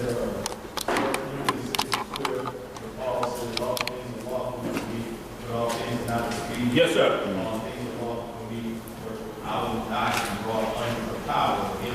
See, when we talk about law, and we point to it and say you sinning, we will have to point to a scripture to show any woman that was single having sexual intercourse, there was a punishment for it.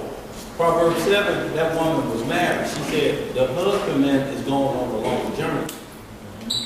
And he'll be back at the appointed hour. He will be back third. So what is that telling the man? It's somebody else's house. Should I go through the doors? Nope. But yet the power of lust burns within him. And he said, yeah, I'm going to go forward. And you looking over your shoulder the whole time, listening for any noise. You're going to wish the other way around. You can't continue to live like that. It's going to drive you crazy. Go ahead, brother. Hey, I just want to get this correct. I know it's man, but I just want to get this correct. What is adultery for a man? What is adultery for a woman? Adultery is basically for the woman. It's the woman that breaks wedlock. See, because even if he get with a woman that's married, she's still breaking wedlock. He's committed, you know, but what we're talking about is what is designed for us in Sirach as well. Go ahead, brother. This right here is Leviticus 20:10 for your brother's question about what is adultery. Leviticus 20:10. And the man that committeth adultery with another man's wife, Yes, sir. even he that committed adultery with his neighbor's wife, the adulterer and the adulteress shall surely be put to death. Right. So you understand that that was a high crime. That's felony crime. And then you got other crimes listed under fornication. You know, and different things, y'all, because this is what we have to understand. Dreams, you can't even dream about it being with nobody else's woman. Right? Or you sinning in your sleep. Right. You can see it on your sleep. That's what we was reading about dreams. You had somebody that said? Now, I'm listening to you, so you're saying that it's not exactly a sin for a single woman to have sexual relations, right? With a single man, right. Okay, so back in 1 Corinthians 7, it says every man should have a wife. Right. Fornication is what it is, illegal sexual intercourse. See, men, polygamy was still in effect, right? So if you married, you had one wife, and you go get you another one on the side. You got this wife, you're allowed to get another one, but she can't be into fornication, meaning she can't be a harlot. You can't bring her to this fold.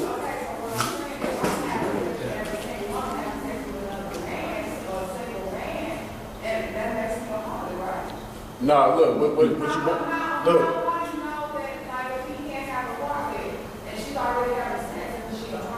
Well, look, this the deal. If her name will change if she's a wife.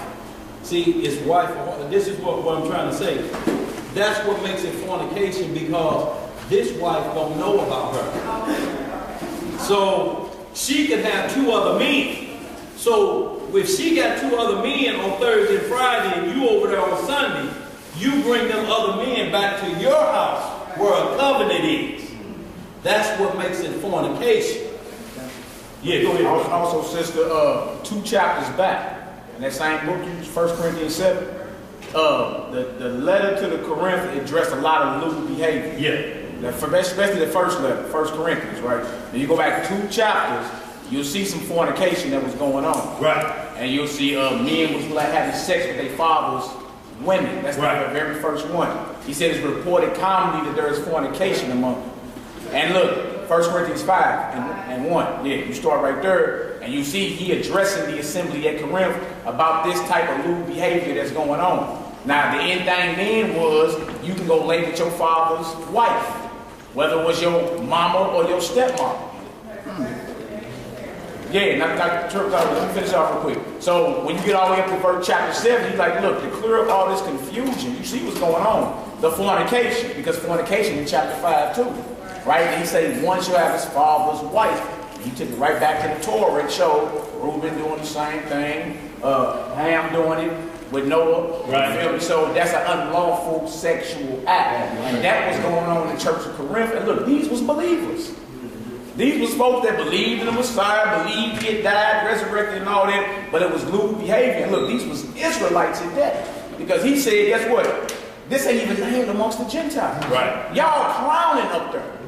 And these are Israelites he's talking to in Corinth. He's like, look, y'all, look, this type of behavior ain't even amongst the Gentiles. That one should have his father's wife. You feel me? Like, okay, it was the father's then, what they thinking today? One should have his brother's wife. Same type thing. So he said in chapter 7, look, to avoid fornication, this would need to happen. Right? Because it's unchecked behavior. You see what's going on. You see what I'm saying? So if you look, read it from his whole context, read from chapter 5 through 7, you can be like, oh.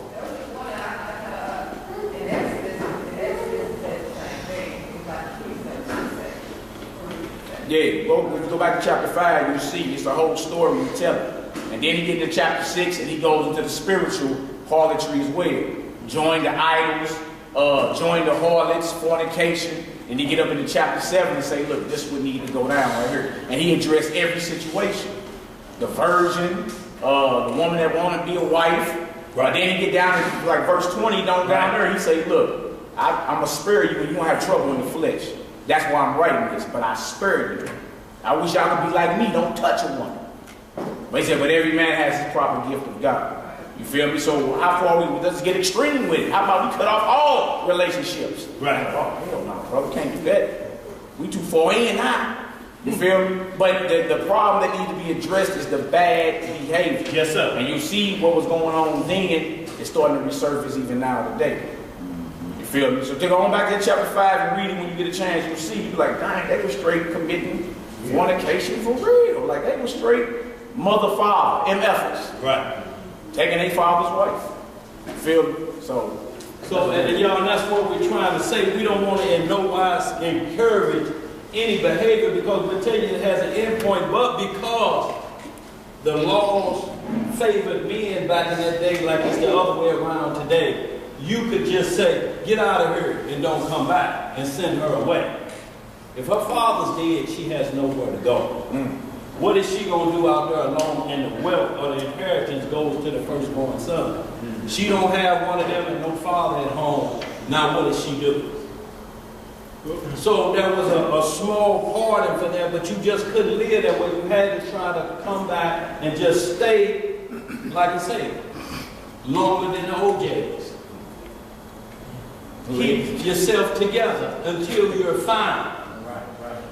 But if you can't be found, these are all of the heartaches and pain that come with it, because there's titles and names that come with it. And if you don't mind the titles, then have your way.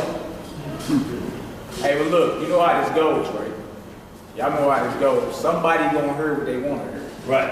And say, them niggas down there teach, go get some harlots, nigga, let's get it. Nah, even though you ain't seen nothing to worry, it's a violation right off the bat. Look, we supposed to be aiming to take wives. Right.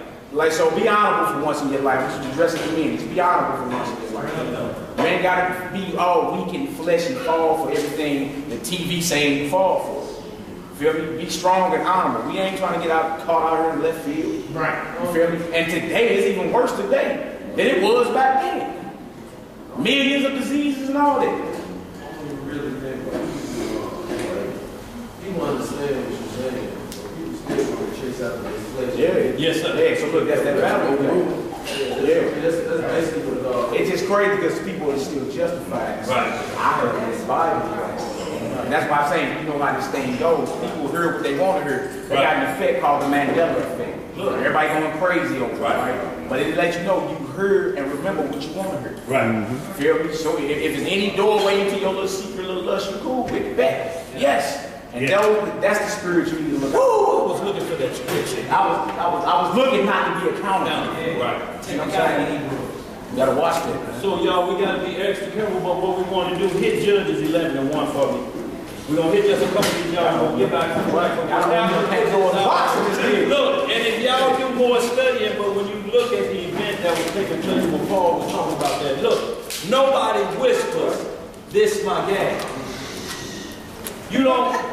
If you marry, you're not worried about whispering. Hey, here's my wife over here. If you can't introduce like that, then it is what it is. That comes with it. You don't get to get introduced. You know what the deals was back in the day when you was into the folly days? You at home by yourself on Christmas. You go over there on Thanksgiving the 25th, there's a half a pie, and your turkey is down to the bone. You missed yesterday. All of that come with that. You ain't come close. You understand? You know what I mean? I gotta go back home and then just walk and leave. So y'all, that's all we saying. It can't be any secrets within marriage. If you got a concubine and it's a secret, if you whisper, that's all. Don't say nothing. If it ain't my wife over there, you know, that's so everybody knows. Yeah. Vice versa. Then it comes with the territory, and some things are just done so that you understand the perfect will. Sometimes you have to, like the old saying, you have to tell you, I had to let him bump his head. So he know what to do. Sometimes the Most High give us bumping head once. So then, if you hide it and keep it a secret, that means you fulfilling lust. Absolutely. That's all it is. That's all it is. You're fulfilling the lust. Because you're sneaking. Like what Isaiah said, you're creeping through the back door. You're fulfilling a lust. It's either that or you're actually taking a wife. There ain't no in between. And y'all, that comes with due benevolence on both parties. Due benevolence is just not after midnight work. Right. There's a lot of other things that come with it. All throughout the day. This has to be done. This has to be done. This has to be done, y'all. So if you're trying to get away from that, and you say, I'll pay my way out of that, you ain't going to be able to keep up. So without no drama in your life. Go ahead. Where we at? Let's get these y'all so we go. Judges 11:1. What it say? Go ahead, Isaiah. Okay, so what you're saying, it kind of sounds like everybody has a position to play. Like if I'm a husband, and I got a certain position to play as far as paying bills or bringing the food home. And if she's a wife, then she has a certain position to play as far as keeping the house, keeping the children, knowing how to cook, knowing how to clean, knowing how to sew, doing these things. Like the book of Titus, it gets down to that in particular.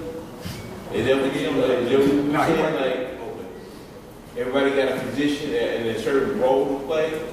Well, there's a marriage, because you one flesh, that means it's 50-50. But there's a ranking order in that 50-50. This party, being the male, can never let the head of the household drop lower than 51%. Right. So she can never get above 49%, because if you become 50-50, then you're roommates. In that understanding of he shall rule over thee. That means you got a head over you. If the head becomes equal, there's no ruler, and now you're in what you call roommates. That's all you are. But I'm saying, okay, this is my question.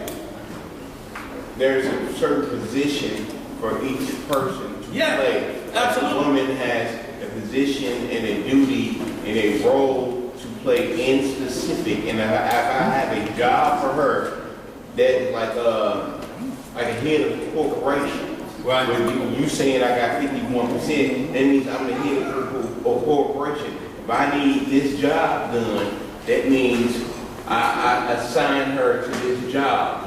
If it's for the well-being of the home. Or the whole outcome, right? Yeah, I mean, when you're saying I assign, what you're doing is, if she don't know what's assigned to her, you married too soon. Okay. So she needs to know what it is. Her mama should have trained her. If you get an untrained woman, then it says you have to deal with her according to knowledge. If you get a woman that don't know how to cook, and you on the Roman noodle diet all week, what do you expect? You just can't say, you ought to know how to cook. Okay. If all of that is established during the courting process. It is kind of go back, train them up in a way they should go. They should go. And yeah, I mean, that's kind of go up in the woman's, you know, train them up in the way they should go. As used, then we should train them up in the way they should go. Well, see, and the problem we got is men trying to train women how to be women, and they don't say that. It says the elder mothers and big sisters and aunties train the women how to be a woman. You can't do that. All you can do is instruct the well-being of the home. If you give any leeway, you're going to tell her to get the door at 3 o'clock in the morning. That's where the 51 kick in. How you going to send her to the door? And then ask her when she come back, is that right now? If you know it could be drama at the door, that's when you got to get up and go. But there's going to be times where you may be down or something, you may get sick, and they kick in, they roll, but they roll never go to 51%. It's just to maximize you back to health. But there has to be a head of household. Christ is our head of household, but you got all these Negroes out here, General Yohana, Free Case Ray, and all them want to be equal with Christ. They want to be 50% with the head of the household. Who's the head of the body of the church? How do you make yourself 50% with that? So in like manner, it filters down to the thing. And when he said no fornication, when you read Ezekiel 8 chapter, Ezekiel 23, you'll see then how we was bringing fornication back to the relationship with Christ. Because we're dibbling and dabbling with strange gods. The word is strange. They're of another doctrine. So anytime you see a strange woman, that means she has another doctrine tied to it. And the other doctrine is, if you want this, it's going to cost you, and you only get thirsty.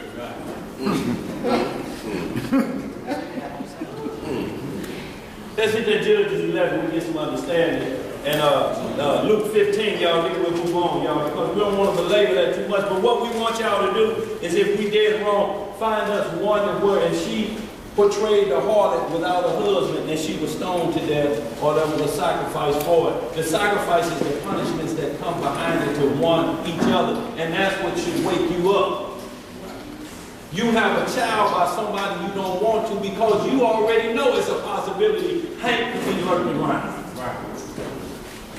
How you see them shoes under the bed? You were 8.5 and them was 14. You put your shoe on in that shoe. Never mind that. That's bad. Today is Thursday. You just be concerned with that. Don't mind that. Y'all heard what he's saying, though, right? You got a Timberland in a Nike. You done put the whole boot in there. Don't worry about it. Don't worry about it. Right. He's saying that it's off, right? It's off, but he can't call it a sin. And he's saying if y'all think we're wrong, go on the Bible. If y'all find it, we'll stand down. We're not promoting it at all. Ain't nobody promoting a single man and a single woman just doing what they do, and it's not leading to marriage, because that's fulfilling lust, which is off. So we saying it's off, but we saying we can't find no condemnation. So if y'all do, let us know. You know what I'm saying? But we're not promoting that at all, because that's off. It's totally off. You know what I'm saying? Judges chapter 11, verse 1. What it say? Let's get back on point, y'all. We're going to catch up real quick. We just had to let those things be understood, because it'd be easy. We've seen people walk out of this class when we said that. Right. But if they heart, the bottom line is we still ask them the same question. All we need is one where it don't say you will harm your own self. Y'all, there's something called self-hurt. That you can keep spinning your wheels backwards and backwards in the mud till finally you get it right. Even if you're single and you've been shacking together for 8 years, you finally say, let's get that paperwork. I'm sick of this. And what you're sick of is the ability to just flee at a moment's notice. You're right. You even got a common law. After 7 years, the state already redeemed this common 8 years, yeah. Certain states, yeah. Let's get it. Not in Missouri, some states it's 8 years and you consider married. They're like, this is what the deal is. And then, you know, when children are born out of that, y'all know how we get. See, so what you're doing, you start to cut off an avenue for a child that's born to be a priest. If you're a Levi, they couldn't be a priest. A child born out of that because that child is called a what? Check pedigree now. Now you got to check pedigree because, but that don't make the child a bad person. That's the label that comes with the child for that behavior. Right. Because you let it get outside the cup. What convinced you when you saw them shoes in that closet and you pulled protection on them? Now you fully raw dogging it. You trying to explain to your wife, she say it's mine. Like there could be, well, you still telling on yourself. If you tell her, I know it's mine. That's where I'm being, you know, but you telling the secret now, but the deal is, you're trying to explain to her, you raw dogging out there, and there's a possibility it could be Hank's child. That's the fornication, bringing that threesome to the relationship. Because every man in the Bible that practiced polygamy, they knew each other. They was right there. They knew each other's children. Wasn't no finding out later. That's player mode. You just say Hebrew player. Let's get it. Where we at? Judges 11:1. What it say? Judges chapter 11, verse 1. What it say? Now Jephthah, the Gileadite. What was he? Gileadite. Right, born in Gilead. Go ahead. Was a mighty man of valor. And he was the son of an harlot. What was he the son of? An harlot. What does that mean, y'all? He was a son of a harlot. What he was is he was conceived and it wasn't his mother and his father. It could have been by accident. It could have been what it was. But that's the deal. He was the son of a harlot. So he's making that stand out, right? Read the next verse. And Gilead begat Tabith. And Gilead's wife bare him sons, and his wife's sons grew up, and they thrust out Jephthah, and said unto him, Thou shalt not inherit in our father's house, right? For thou art the son of a strange woman. So this is funeral time activity for us now. They say that's his children over there. You laying up in the coffin and now new children showing up. The children of a strange woman. They showing up now. And what are you saying? I don't know what they come here today for. They ain't getting none of this inheritance. Might as well go back to Chicago, wherever you come from. You ain't getting none of this inheritance. Because you are the strange woman. We just found out about you. But we can't do that because it's still your father's offspring. They can't be blamed for, they wasn't even, how did they know they was going to be born at the drive-in or conceived at the drive-in? Straight up though. Where we at? Read that next verse. And Jephthah fled from his brethren and dwelt in the land of Tob. And there were gathered vain men to Jephthah and went out with him. And we can hold right there. If y'all read that whole story, you will see in the end, because he was a man of valor, the Lord was still with that child. And he was a great man. And all the ones of Israel that was mocking him, your daddy, your mama's this, your mama's that. They had to come running for him for his help to deal with the Philistines. So that's what it's saying. The son of a harlot is letting you know how he was birthed into the world. It's still, no matter how you look at it, if you don't want that title on it, you got to change the way things are happening. Or it comes with the territory. You finished there. Hit me some Judges 16:1.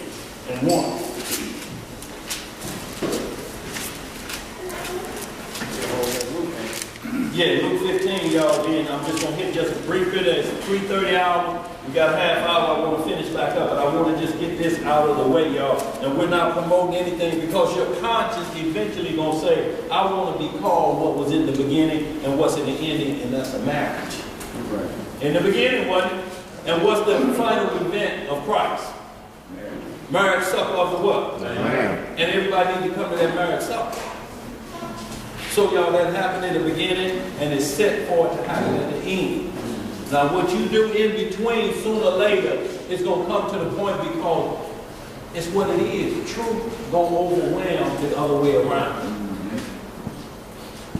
Even if you're trying to do it in this and you don't get to come to the Passover. No, well, see, you know. If you hadn't got your toenails done, you could go. They're going to keep you from coming for the Passover. Why? Because you're there with somebody that everybody knows. You can't come to the Passover. You can't, so it even come down, it'd be the same thing like it was in that life before you found out you was Hebrew and you still got the same mindset. I can't bring you around to the feast days. Right. I'll tell you about them on the side of midnight. And we had a good time. And she sitting there like this, I wasn't there. You think she want to hear about the good time y'all had? I'm still waiting on that scripture about paying your toenails while I can go.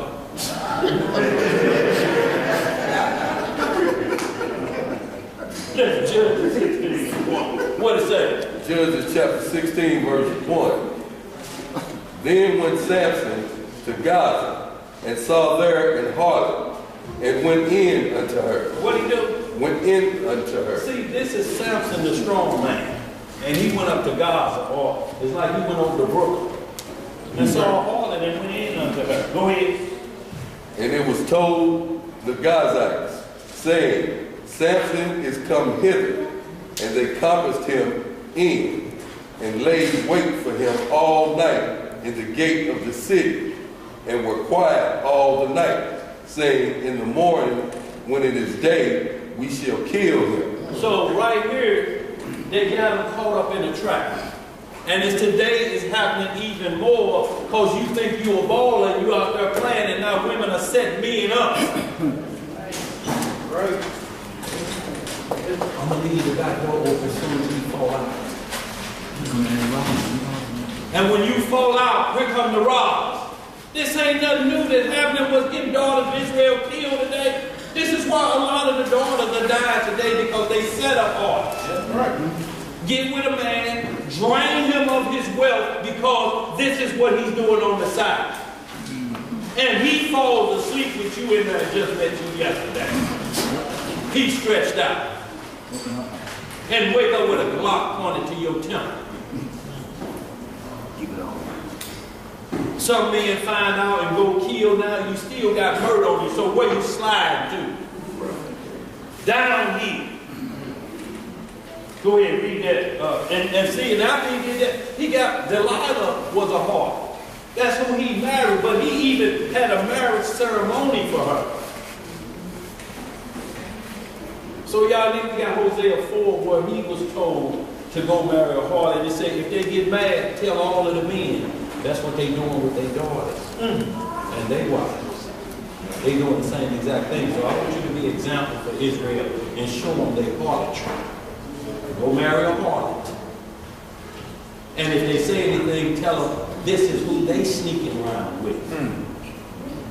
So, y'all, this is what we're saying when it's saying, and they were put to death. When we see the woman that committed adultery who met her put down. The woman that played the harlot while her husband was gone, put down. What we're looking for is the put down of just a woman who happened to get with a man who may have sweet talked her and mocked her. And she lost herself. Does that make her an absolute bad person? Because the Messiah told the Pharisee, the harlots and the sinners go into the kingdom before you do. So it's not a cutoff for that title if you repent and get away from it. Right. Because you can't keep being test-driven by every potential husband. Right. You can't have high miles.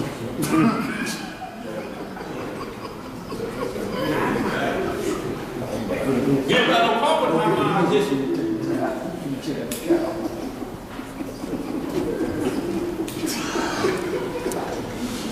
Luke 15.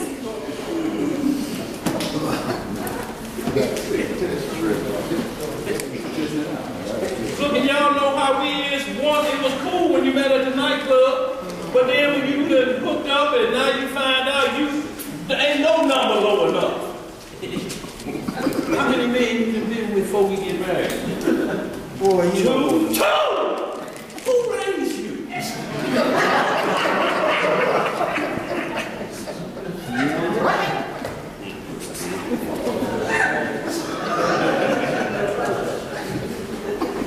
Luke 15.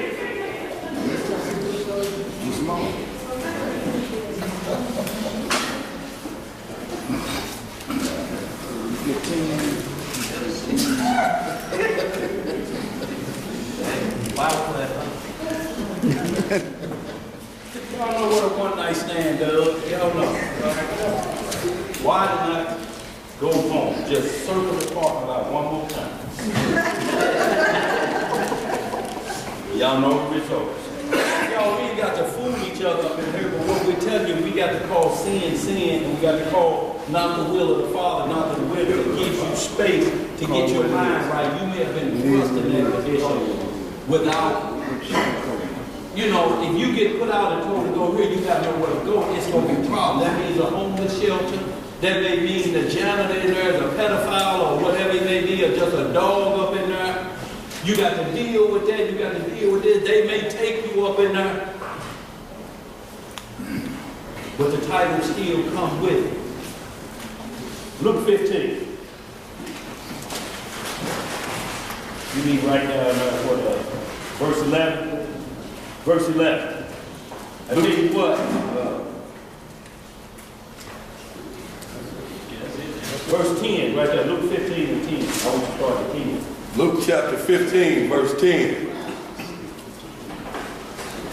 Likewise I say unto you, there is joy in the presence of the angels of Yahweh over one sinner that repenteth. So you see the joy over, but before it backed up, it talks about how you found that $1 that was missing. Or you found that one thing that was missing and you brought it back to the fold. So in like that, it's saying the Most High and all the angels rejoice over one sinner that coming back. And the main reason when it says when you tell a sinner of his ways, you hide a multitude of sins. Why? Because the multitude starts with you. What we're teaching about harlot or whatever it is, we can't be caught whispering in, can we? No. So if that sin was on us, who do it remove from first? You. Because if you telling somebody they can't do it, you can't be caught doing it. Right. You think because you change it to whispering, that makes it a difference? No. Why not concubine on the side? Amen.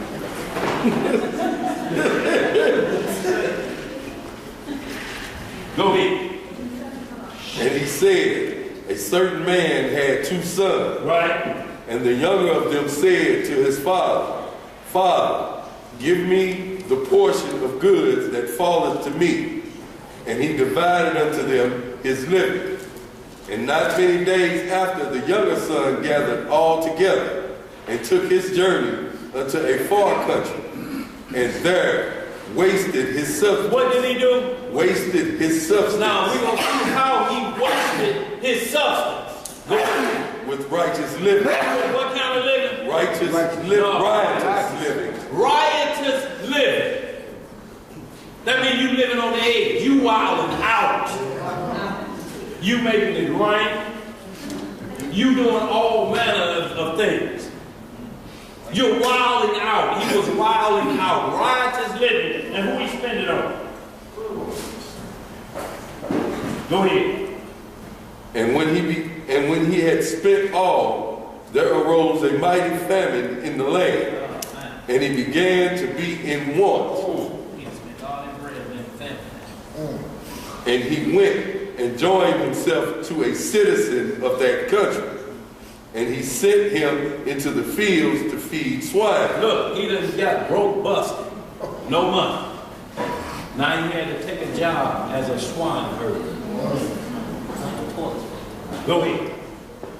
And he would fain have filled his belly with the husk that the swine did eat, and no man gave unto him. Boy, you gotta see how they got in the low time? Wrong. Go ahead, bro. And when he came to himself, he said, how many hired servants of my father's have bread enough to spare, and I perish with hunger? He's like, look, my father had so much paper, he said, his servants eat better than I am, and I'm the son. Why am I living like this? I'm reduced to eat and working in a pig trough. And what they feed the pigs, that's part of my lunch and dinner. Go ahead. Verse 18, I will arise and go to my father, and I will say unto him, Father, I have sinned against heaven and before thee, and am no more worthy to be called thy son. Make me as one of thy hired servants.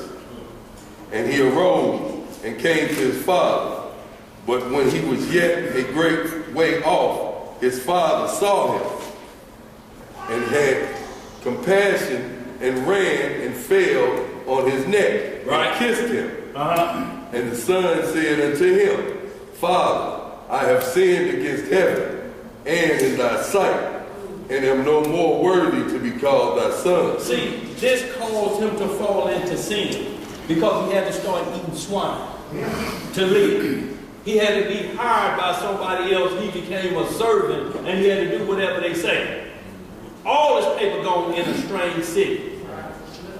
Riotous living, you've been reduced to this, and we're going to see what his brothers say he spent the money on. Having his fun. But go ahead. But the father said to his servants, bring forth the best robe, and put it on him, and put a ring on his hand, and shoes on his feet. So you know, y'all, he had to lost everything. He walking barefoot. Y'all see that they had to put new clothes on, fresh clothes, give him a ring so it looked like he back in the game, and shoes on his feet. Because before somebody had complimented him on them fine alligator shoes he was wearing until he told him he was barefoot. Feet wore out in a pig trough. Ate up, walking barefoot. Have y'all ever seen out in the woods where people walk barefoot and what their feet look like? Wide as a box. No shape to it. Wide as a box. Go ahead. And bring hither the fatted calf, and kill it, and let us eat and be merry. For this my son was dead, and is alive again. Right. He was lost, and is found. Right. And they began to be merry. They began to be what? Merry. See, this is what he told them why we gonna party, y'all. I thought my son was dead. He alive though. Right. Should you start chastising him now? No, because the first thing the son did was what? Repent. Father, I'm so sorry. I'll go to work for you. I live in the houses that the servants don't want to, but I'm back home. Go ahead, bro. Now his eldest son was in the field, and as he came and drew nigh to the house, he heard music and dance. What did he hear? Music and dance. Y'all, so partying ain't just started yesterday. Right. Music was going, and it was a party. The son is home. He done told everybody. He done changed his way. Just like we do it today, it's called welcome somebody home from the penitentiary. He done did his time, he back, he say his mind is clear. We got to have a party about this. We should have a party about this. Because if he make it through that concrete jungle, he done made it. Let's read some more. And he called one of the servants and asked what these things meant. And he said unto him, thy brother is come, and thy father has killed a fatted calf, because he has received him safe and sound. How did he receive him? Safe and sound. Where is that the father received that he's safe and sound? What made him make those statements? And what everybody else? Because his mental was still there. He repented. Didn't blame nobody but himself. His mental is good. That's why we killing the fatted calf. If he'd have came back and blamed what happened to him on his daddy, what you think his daddy would have said? You better get back where you come from. Go ahead. And he was angry and would not go in. Therefore came his father out and entreated him. And he answered, said to his father, Lo, these many years do I serve thee, neither transgressed I at any time thy commandment, and yet thou never gavest me a kid, that I might make merry with my friends. So he wanted a party for doing right. No, you get your party late for doing right. Right is an automatic thing. Exactly. You shouldn't be rewarded for that. If you brag about I take care of my kids, what you want to try? A cookie? It's yours. You supposed to.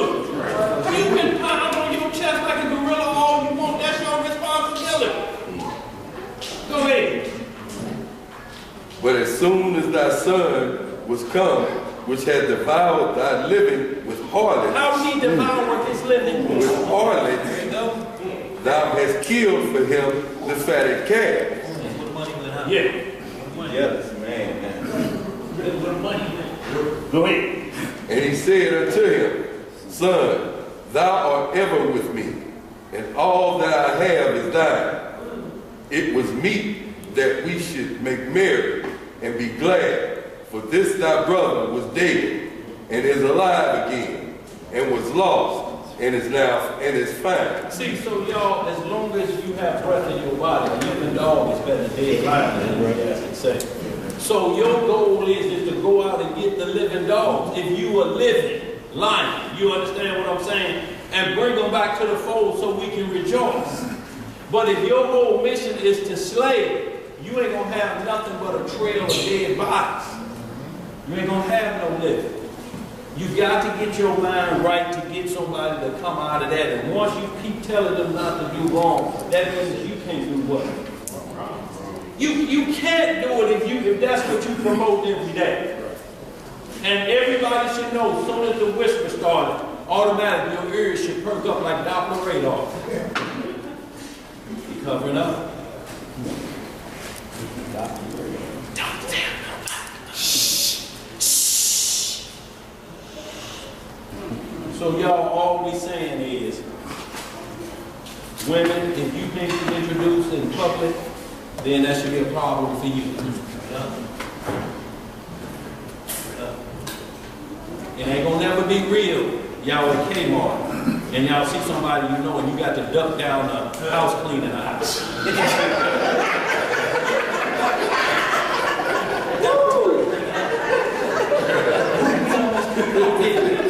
I told you we shouldn't be going out in public. Folks know me.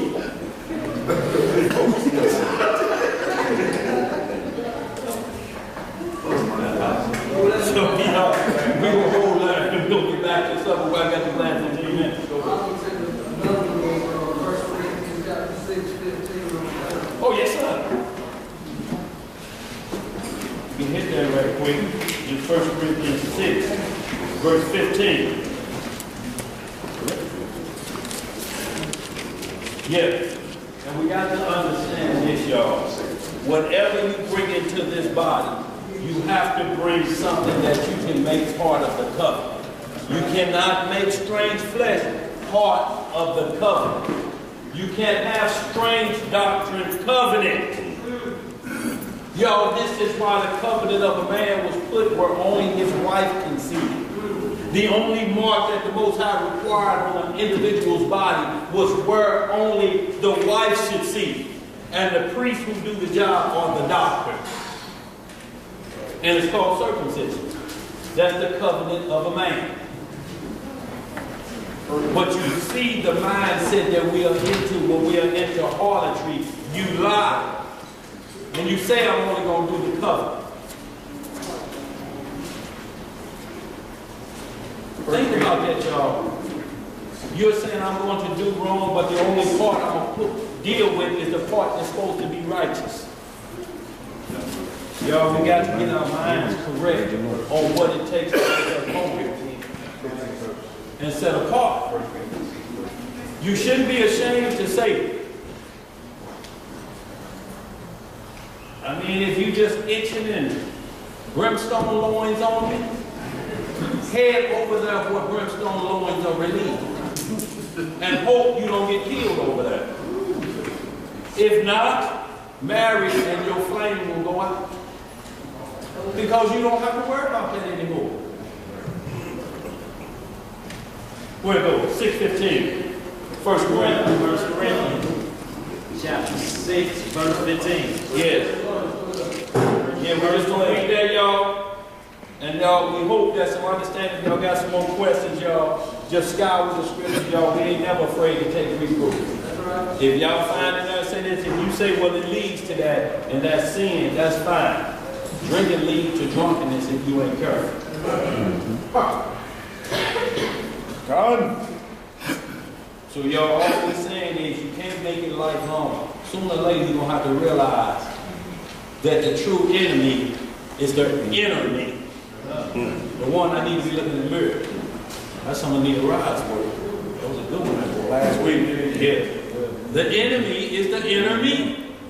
It's what's lusting inside of me is my enemy.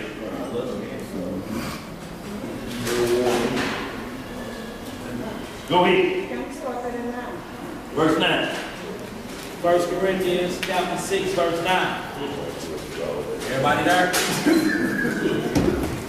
Know ye not that the unrighteous shall not inherit the kingdom of God? Yes, ma'am. Yes, sir. Be not deceived, neither fornicators, nor idolaters, nor adulterers, nor effeminate, nor abusers of themselves with mankind. See, abusers of yourself with mankind. Whatever mankind is doing, cosmetic surgery, all of these things that you're trying to look like somebody else or like to be accepted. Y'all, all of that stretching your face back like this ain't gonna change the date on your birth certificate, is it? I'm class of 79. What class do I look like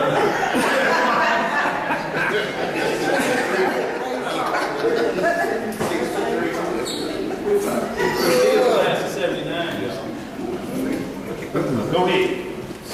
Nor thieves, nor covetous, nor drunkards, nor revelers, nor extortion shall inherit the kingdom of God. Right. And such were some of you, but ye were washed, but ye were sanctified, but ye were justified in the name of the Lord Jesus, and by the Spirit of our God. All things are lawful unto me, but all things are not expedient.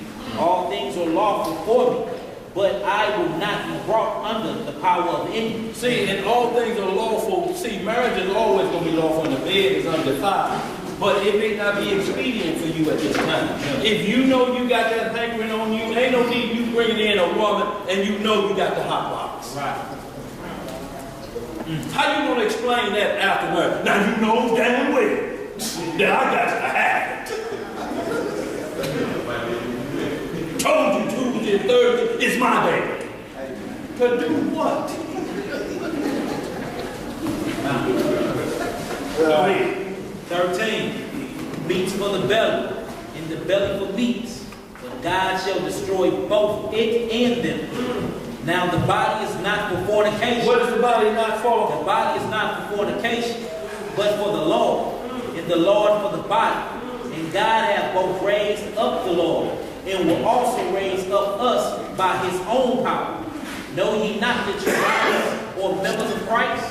Shall I then take the members of Christ and make them members of the harlot? See, this is the whole thing that he's talking about spiritual marriage. If you, the body is here, and then one of the members go out and get into Egyptology. One of them go out, and then you bring that doctrine back to us. And you want us to lay down with that doctrine. I found a new doctrine, y'all, and I'm bringing it back to the body. No, you're going to corrupt the body in like manner. You can't go out and bring a harlot back to the body because a harlot can have multiple sex person without a husband. That's what it means. Sex partners without the due benevolence. Without the giveaway. All of this, and it says that's where it's at. Do that make you a super bad, unclean, shouldn't be around person? Circumstances make that a person be found in that way. You got an old uncle that's an old pedophile or like to sneak around and catch you short.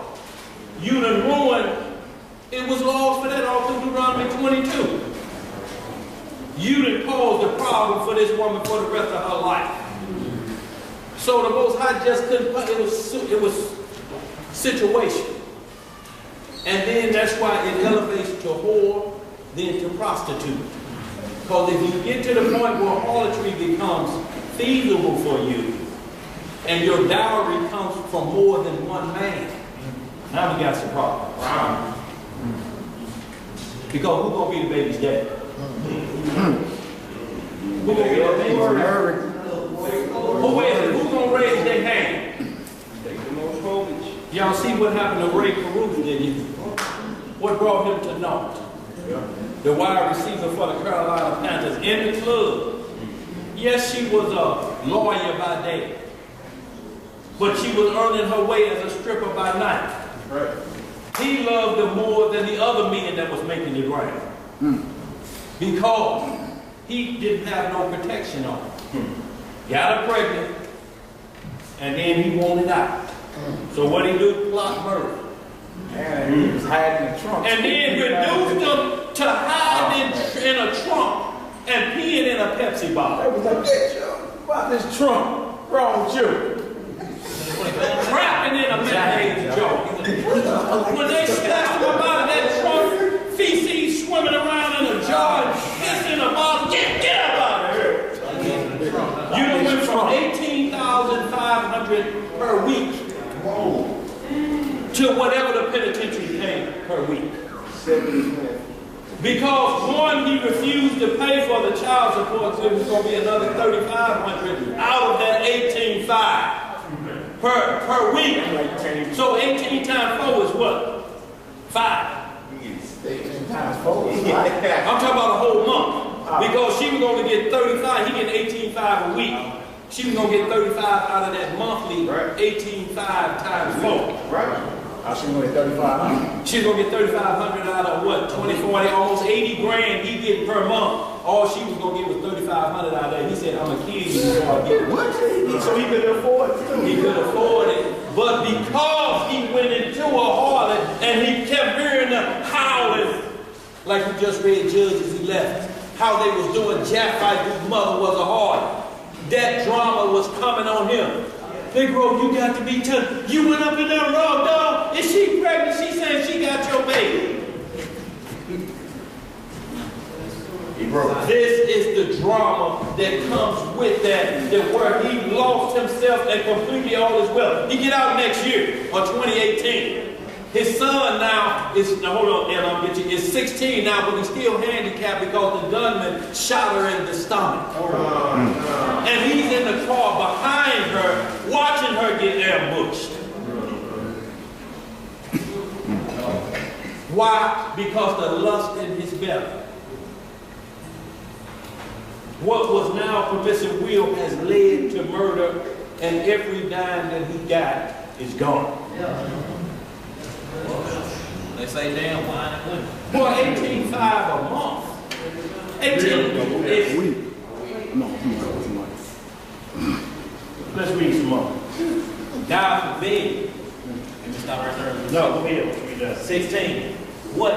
Know ye not that he which is joined to a harlot is one body? This is the kicker, y'all. He that is joined to a harlot is one body. Now you know A harlot is a woman that's having sex and not married. So you can't join with a woman that's having sex and bring that to the marriage. She's bringing partners. Either you cut that off and you have to start over. Right. And walk it out and then get cleared of the company. Right. Right. Yeah. Makes sense. Go ahead. For two said, he shall be one flesh. But he that is joined unto the Lord is one spirit. Flee fornication. Flee what? Flee fornication. Every sin that a man doeth is without the body. But he that committeth fornication sinneth against his own body. What he sinneth against? His own body. So y'all, you see, it's self-hurt. It's self-punishment. Because eventually, you always going to be thinking, dang, well, I'm itching right there. Hard to fulfill a lust. Now you got to call. And you got to talk about stuff. You know how you say I always keep my hand on my chin? I keep scratching on my thigh. Someone hints out, just ain't say it. Want to say it. It's that big shoe guy we got over there.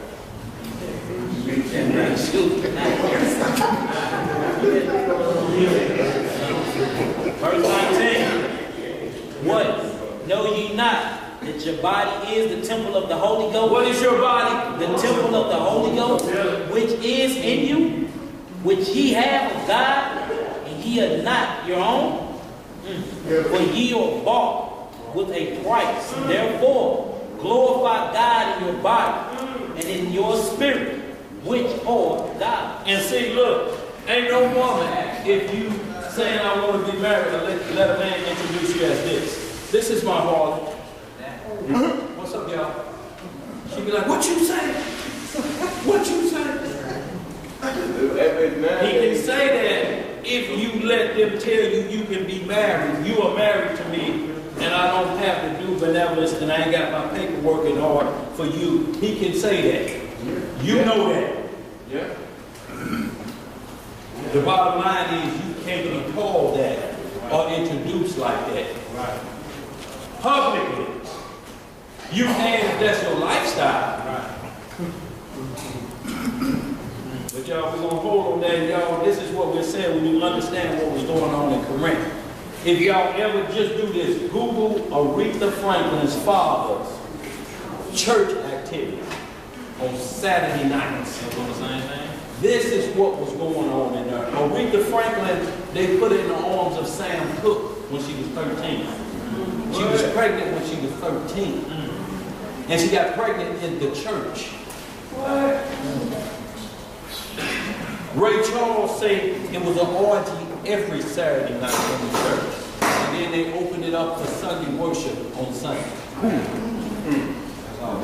Just Google it, y'all. I ain't making this up. Ray Charles said it was pedophilia, it was homosexuality. He said, but I wasn't involved in none of that. It's just the chicks for me. So he was feeling rich fevers.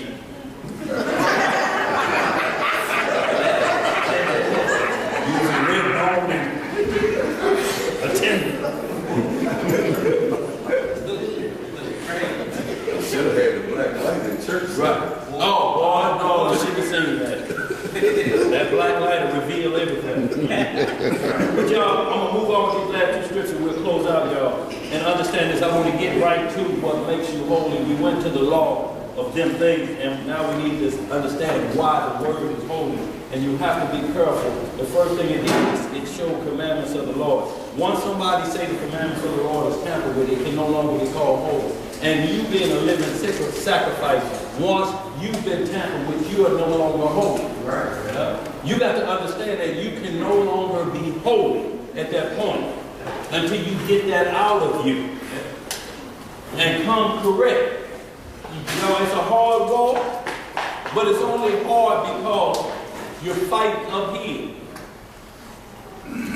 They say like an 80-year-old man trying to run up a sand dune hill, he gonna never get to the top, y'all. He gonna slide back down, because he don't have the strength of his youth to get him up where that sand is kicking, to throw it back and still make progress. He gonna slide right back down. So y'all, we don't want to, in no way, shape, or form, saying that, whoo, boy, I thought we was in there. Cook me something now. But I guarantee you, he's gonna say harlot. But what's she gonna do? Who the hell are you talking to? Y'all, and that's where the terms come from, and what happens behind that is when you break up, because you were in a strange affair. Now all of the vile behavior comes out of the strange affair, because all it is lust behavior. So that's what's being told. They tell all the dark side. We all heard the radio show. What she said about him, and then he even went into the law on the children. Talked about the child's behavior. to bring each other down. And y'all say y'all was married? No, you wasn't, because he said, I found out she was still married and sleeping with a 60-year-old man, but you calling her your wife. You got a threesome and a foursome going. And you admit it out of your mouth. Who you gonna point the finger at? Go ahead, bro. We done with that. Where we at now, man? We're going right here, y'all. We're going to close it up. We're going to wind it on down. Give me some John 17:17. We're going to hit some Psalm 119 and 1 Tim 4. And what we want to do is establish. And we got to hit the Romans 8 and this Romans 10, y'all, but there's some one-liner. You know, and we want to establish what it means to be holy. Holy don't mean you walk around and tell everybody you saved. Holy is give yourself in position to hope that you will be amongst everybody that don't have no secrets. The only secret you're supposed to keep is the secret of a friend. And those secrets are not anything about nothing bad. If somebody told you, man, I hit the lottery, man, I'm going to take care of everybody. Just don't tell nobody now. I'm getting some things straight with my Lord. I'm going to go down to the office now. And then when you get to the office, your cousin's in there. He's like, damn, what's... Yeah, we heard about it, dog.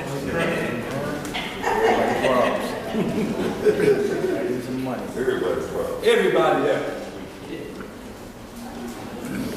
Y'all know what the fastest communication is. It ain't telegram or telephone. It's tell an Israelite. Yeah.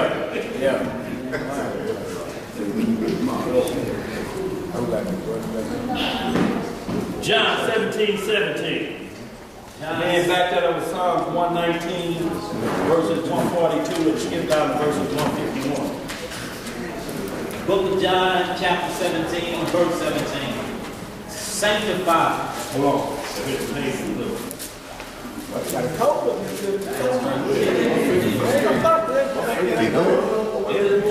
His heat on hers.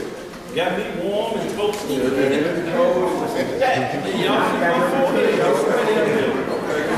Y'all cold on down there? Now y'all see why the vagrant's been hiding in here is comfy.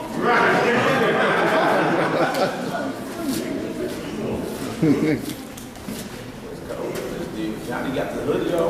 Right. We're going to close it out, y'all. Let's go get these last few scriptures. We got it. I got Psalms 119, 141 over there. John 17, everybody there? Yeah. John 17 and 17. Yes, sir. Sanctify them through thy truth. Well, how we going to sanctify? Sanctify them through thy truth. Right? Thy word is truth. What is truth? Thy word. See, y'all, once you say it's been tampered with, and it's called the word of God, it cannot be truth anymore at that point. How do you even listen to anybody after they've made those statements? And still doing like this, and I want you to flip with me to right here. How do you even allow that? For somebody to continue on flipping when they just said it's not holy anymore. Right. You at least have to make them scratch holy off. You call it Bible. Huh? You know they ain't gonna do that. Right. Y'all, these are the things you have to count them as a liar until they come straight with you. Yeah. You're telling, how do I then know what ain't tampered with? Go ahead. 18. As thou hast sent me unto the world, even so have I also sent them into the world. And for their sakes I sanctify myself, that they also might be sanctified through the truth. That's right. Neither pray I for these alone, but for them also which shall believe on me through their word. Yeah. They that all may be one, as thou, Father, art in mine, art in me, and I in thee, that they also may be one in us. See, the only way we can be one is we have to be to the point of where publicly we know who everybody, if you're into a relationship, who is with amongst the body. Right. Keep all that stuff outside the body. Right. Don't bring that to the body and introducing it to us then. Right. It wasn't public when it happened. Right. But you're going to ease it in at a feast day.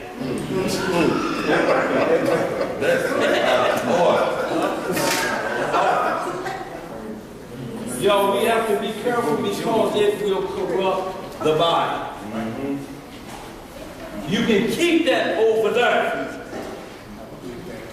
And we see examples of it being over there. Still called problem. You know what Judah lost? With who he thought was a harlot, and it was his daughter-in-law. You know what he lost? You know what he gave up? He gave up his staff. And he gave up his signet. And his ring. And his diadem. Is that how you pronounce it? What's called his royalty. His heads that what Moses would call the congregation and all the heads of the tribes. He lost all of that as a wage. And not only, but what he said is, what I'll bring back to get my stuff back is a couple of kids, goats. And that's a high price. Leave that paper to get his stuff back. All your stuff back, you can't be there long. 2 or 20 minutes, you out of there. But all that wealth go in that amount of time. 20 minutes of pleasure called a lifetime of pain. And if it's early, you're trying to recoup. Inside of 10 minutes, you lie. 2 minutes. It was that jelly sandwich, y'all. I worked the double. Because you can't believe I done gave up all of this wealth for that.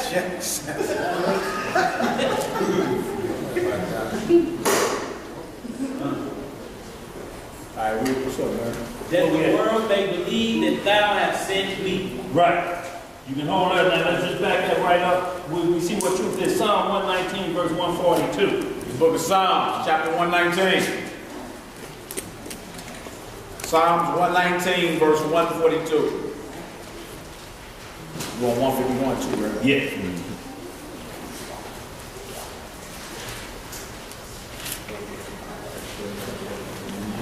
Psalms 119th chapter, verse 142. Thy righteousness is an everlasting righteousness. How long does it last? Everlasting righteousness. Ain't no tampering to the point of where you say the Romans were mightier than the Babylonians.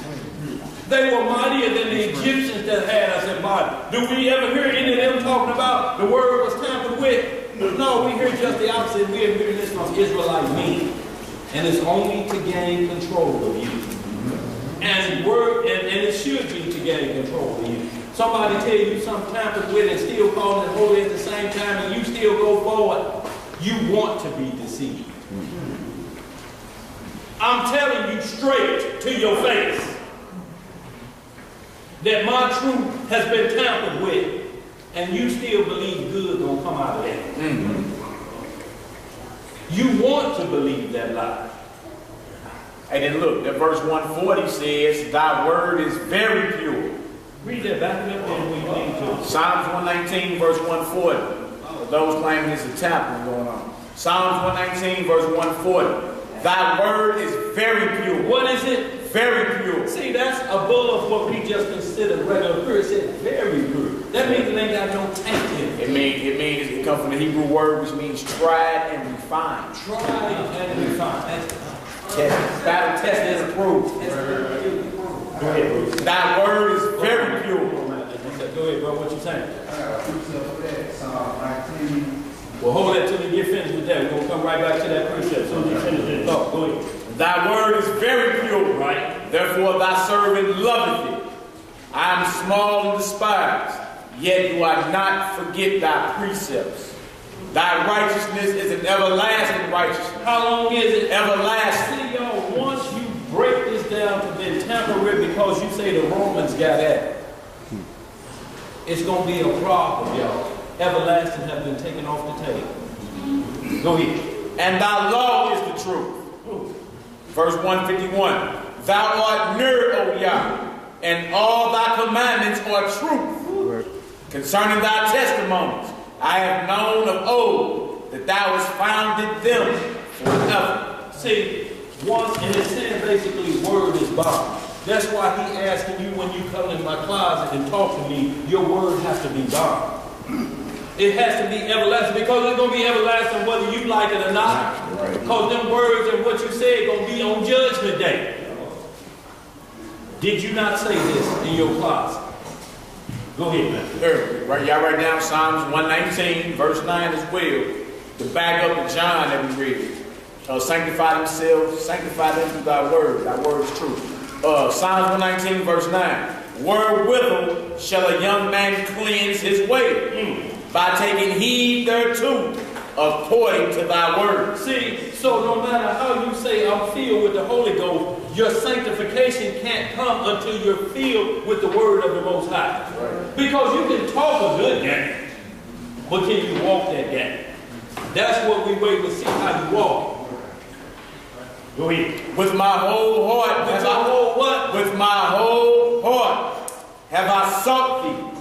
Oh, let me not wander from thy commandments. See, not to wander from thy commandments. It all comes back to the measuring stick. And if the measuring stick be tampered, how do you expect to be holy?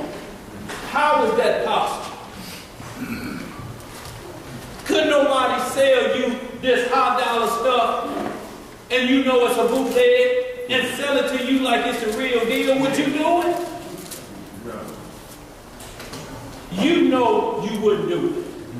You ain't gonna pay the same price for an original that you paying for a copy. You just ain't gonna do it.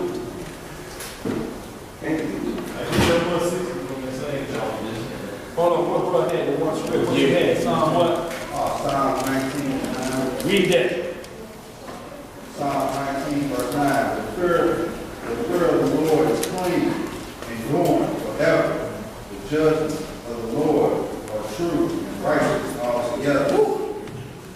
See, they're true and righteous all together. Once you said Satan had a way of making the Most High's word vain, that is a major problem, y'all. It's impossible at that point, if you believe that, to ever call yourself holy at that point, set apart. Because you now have lowered the standard of what we have to look and hope for to what everybody else is doing. Organized religion. What we got right here? Brother 160. We're going to end y'all with Psalms 119, verse 160. Thy word is true from the beginning, and every one of thy righteous judgments endure forever. Princes have persecuted me without a cause, but my heart standeth in awe of thy word. I rejoice at thy word, as one that findeth great sport. I hate and abhor lying, but thy law do I love. Look, if this keep talking about the law, when you hear anybody saying tampering about anything, you first have to go to the law as the measuring stick to say, I agree. Amen. It's been tampered with. But there's no law you can do about names.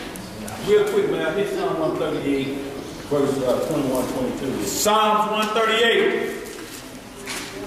Is that the, that word is? Yeah. And this is so you don't get caught up in the name game. Right. Which name is we ought to be saying? Yahushua, Yehoshua, Yeshua, Jesus. Which one should we be saying? Which one has the most power?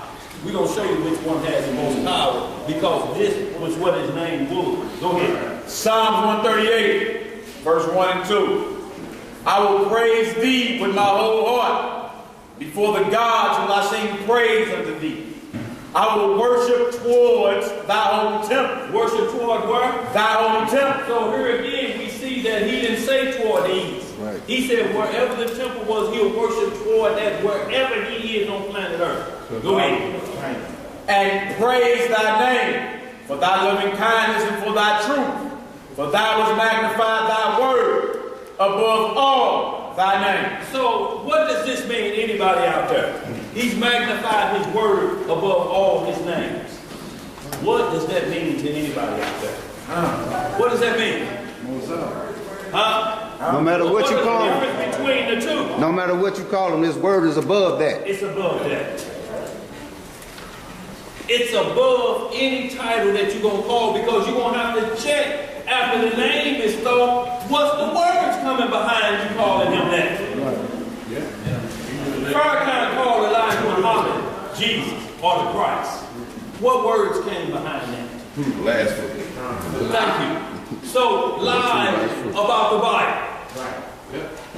So we know, because he called him that, no, we looking for the word that comes behind that. Yeah. Look, all we have to say when we hear law, oh, you speaking of the word of the Most High. Right. In Matthew 5:17, all the words of the Son of the only begotten of the Father. That's what you speak of. That's how I know what name you're talking about. Because of the words you speak and the commandments you speak. But it's doctrine out there that say Christ was Osiris in Egypt back in his day. What are the words behind that? They let you know, no, y'all talking about a strange God. And you can't like it. You finished that first 10 before y'all close out. Yeah, and then on top of that, y'all, name means authority or character. That's what it means? Name means authority or character. Like you will ruin your father's name by doing everything that he set up for you. He did. You ran his business into the ground. Right. You ruined your daddy's name. You feel me? His authority or his character. It's more, it's deeper than just what you're saying off your lips. You feel me? Your house of Jesus, your house shot, whatever. And then on top of that, you wouldn't know nothing about none of his titles unless it was word. In the word. Right. Everything you know about Jesus the Christ is right up in there. Right. You feel me? So the word is magnified above all his titles or names. Right. So if you get caught up on the name game, you want to be caught up in that. Why? Because you feeling if I say it like this will give me a leapfrog in that. All that's doing is putting you into a coach. You're going to have to explain this song whenever we put it on. Yeah. And if you don't know what this means, it's going to be problems.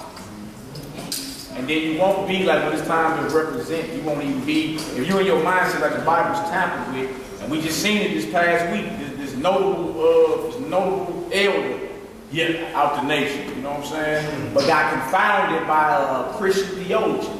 Oh, the Christian doctrine. But he teaches, the Israelite guy teaches that the Bible's tampered with. You feel me? So the theologian guy, James White, confounded him just based off his own.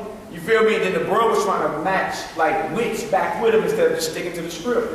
All you had to do was fire the script at the heat, and he'd have ducked. He'd have been off the phone quicker than you could blink. But you trying to match worldly wisdom, right, with worldly wisdom. You know what I'm saying? He got you all over the place. Right. So he knew he got embarrassed too, because he got on there a couple days later and, you know, called back in like, yeah, I've had like 16 hours of rest and, you know, I got my equilibrium back together. So all excuses. You know, yeah, you wasn't ready in season, out of season though. Right. Sound like some 2 minute excuses. I'm talking, I got confounded. I was simple, so like a Sabbath day. Man, it was crazy. Like, what are you doing? Christmas. It's crazy. Yo, we over there yelling at the tomb. Like, Oh, they thought y'all were crazy. They said, y'all take that to the movie theater. You feel me? They're hollering at the TV. But you notice when somebody put it out there that the Bible was tampered with, the agenda behind it is for you to lose faith. Right. You feel me? If the word of God ain't flawless, then what you start thinking in your mind? You start thinking like, oh, okay, that's wrong over there. This could be. I always thought something was funny with this right here. Where does it stop? Right. And you're going to look up and you're going to be out the Bible and go somewhere else talking about some hotel. Yes. Because you're teaching folk that this right here, the word of the Most High, is tampered. You feel me? And got you paying for his classes. And got you paying for bread that don't satisfy. Paying for classes, and then on the way out, he said, sir, do you know, do you read or write Hebrew? Mind you, this guy has a Hebrew academy. He was like, do you read or write Hebrew? Because I teach Hebrew. I'll be needing concordance. But the theologian is telling this guy, who's supposed to be a Hebrew, charging y'all for Hebrew classes and everything. And when he asked me, he said, I know a little Hebrew. And you running a university. How you got a Hebrew academy charging folks $150 for 6 hours worth of classes, man? 12 Sundays at 30-minute sessions. That's 6 hours. That's 6 hours, man. And got you paying $150 and you get on in front of the World Wide Web and get confounded. Right? And then got him all out thinking he can run through Israelites. Be like, yeah, we know. Right. I heard him drop a message. send him some videos. But I love to continue this dialogue with you about that. We can get it done. Real quick, right now, in a hurry. We're going to have the cameras rolling too. No response. So they know who they're dealing with, is what I'm saying. You know, we ain't going to so we ain't bragging on ourselves or whatever. No. But as it was going on, we was firing the script. Like, if he had me that, I would have heard every point, 3-4 scripts used. Next point, pause the video. Next point, pause the video. Grab that script. And it's been over. It'd have been over, you know what I'm saying? Because you can't confound this. But see, he an Israelite that teaches that this is happening. Right. And got you paying for it. And the Most High said, what? You found him right in front of the whole little while. You feel me? Everybody want their money back down there. How are you teaching Hebrew classes and teaching people about the Bible, but you can't even defend the doctrine? Right. Worldwide. He got angry. It was an embarrassment. Yeah, it was for himself. It was embarrassing. Straight up. He was like, what? And you thought it was something deep, like, you know, what history, Daniel's vision or something. Yeah. And it was about what day is the Lord's day. Right. He's been around 25 years. Let him tell it, teach him. So what do you mean you don't know what the Lord's day is? And, you know, you can't disprove Christmas. What's going on? Right. It's confounding, man. Because you teach this time. We don't teach this. It get done quick and early. It's even all done.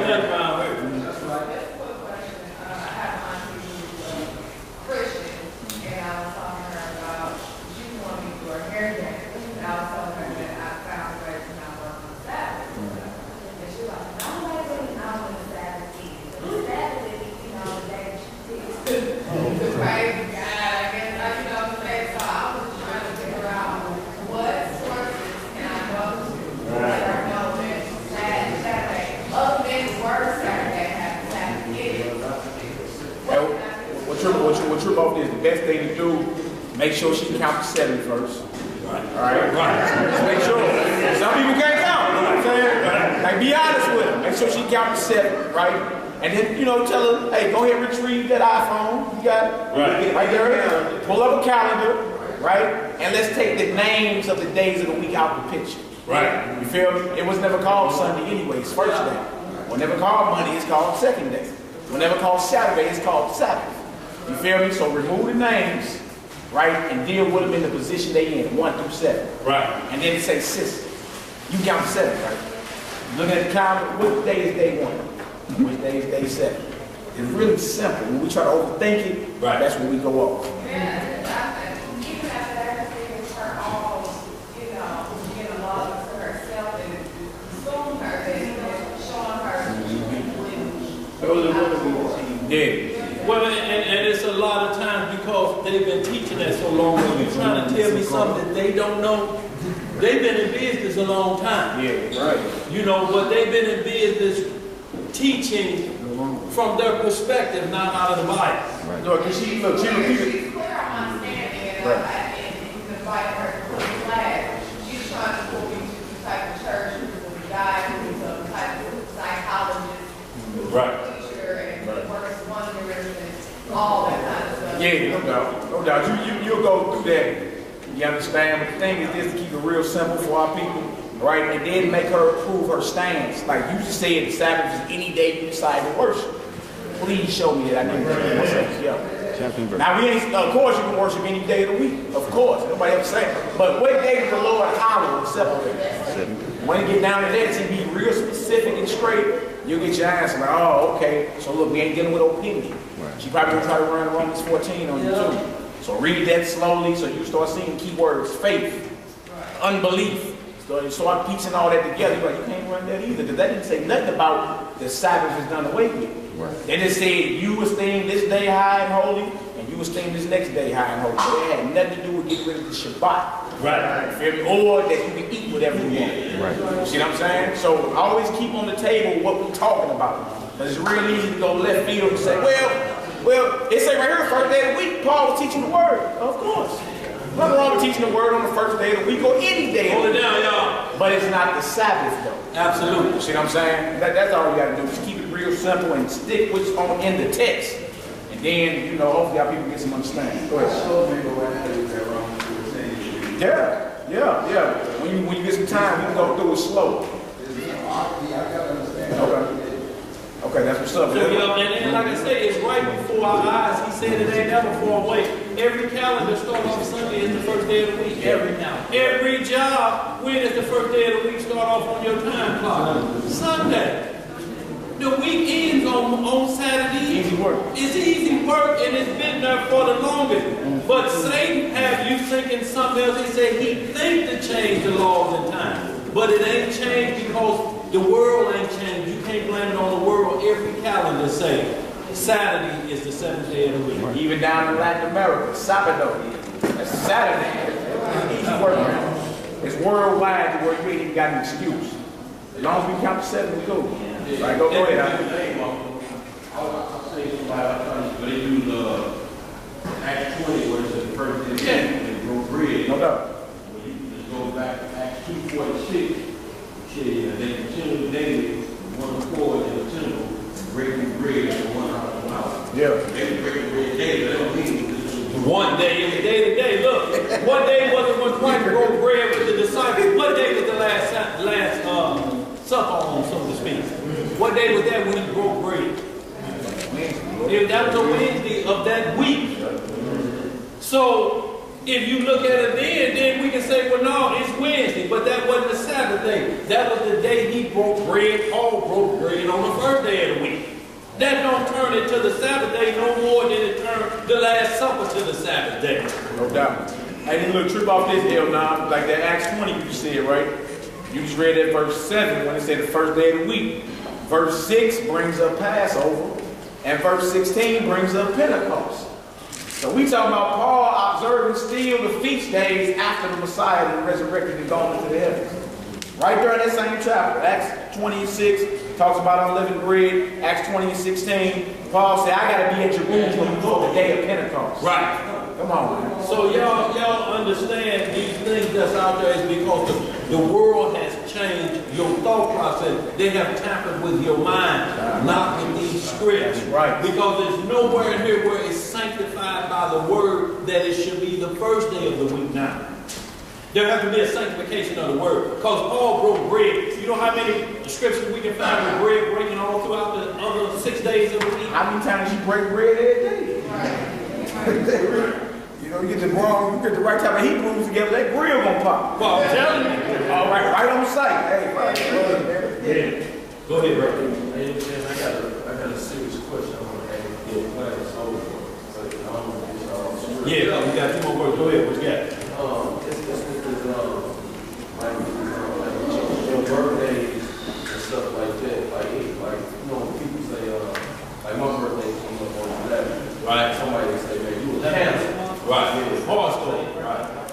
Right. So what they're saying is that you were born after worshiping the stars or the celestial beings. It's like when you read it up, like it has like certain What's certain? Kind of like fit me a little bit, you know, like maybe something. Look, I can turn you into a Pisces in 2 days. Yeah. I'm saying it take that long for you to get cancer out of your mind and you be telling everybody you're a Pisces. Hey, it's just generalization, bro. That's what they're doing. It's just like when you go see I don't know if I asked this. I mean, I ain't never seen them. When you go see a Miss Rudolph or a soothsayer or whatever, right? They know how they're trained to pull information about it. It's based off, you know what I'm saying, how you look outwardly, you know what I'm saying, how you respond to certain things. Yeah, OIP, you've been in the streets doing your thing, you know what I'm saying? So a lot of people say, well, you were born in Cancer, you're an Aquarius, right? And then you read the horoscope and then you're like, I am kind of, I do take, dropping 3 times a day, I do. I am kind of tall and, you feel me? And you start thinking that this is talking about me. Now, trip off this. If it was an exact science and flawless, it would apply to everybody that's born on July 11th. Yeah. And every one of them traits. Right. And it don't. You feel me? It just, certain things get thrown out there the word it applied to. You feel me? But it don't apply to everybody born on July 11th. So it can't be exact. How come it's you and not everybody else? You understand what I'm saying? So, I mean, a lot of that's rooted in witchcraft. You got to be careful. Right. A lot of our fathers had knowledge of the stars back then. When the Messiah was born, the heavens lined up a certain way. But people go further than that. and start trying to worship the creation. Right. You feel me? And not the creator. There's a whole doctrine behind stargazing. Right. And observing it. You know, I'm Cancer. There's a whole doctrine behind it. You know what I'm saying? Why can't it be I was born July 11th? Right. You feel me? So that's all it is a doctrine behind it. Is it wrong to know what the stars or what position they're in? Of course not.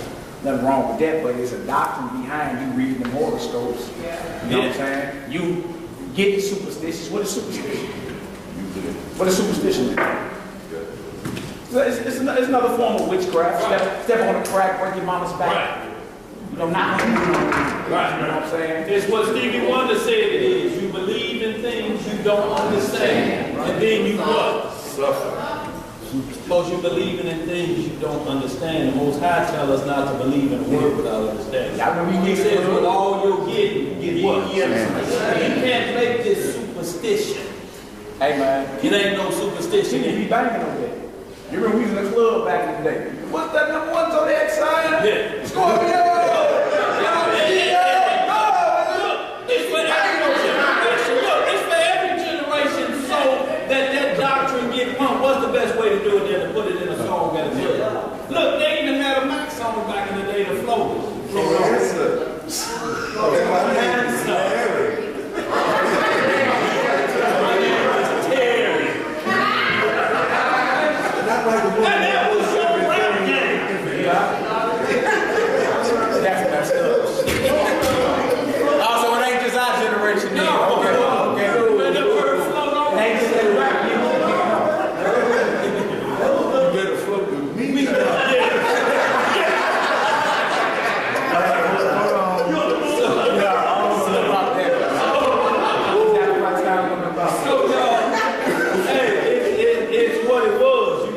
And Dirk was in the singing group in the project.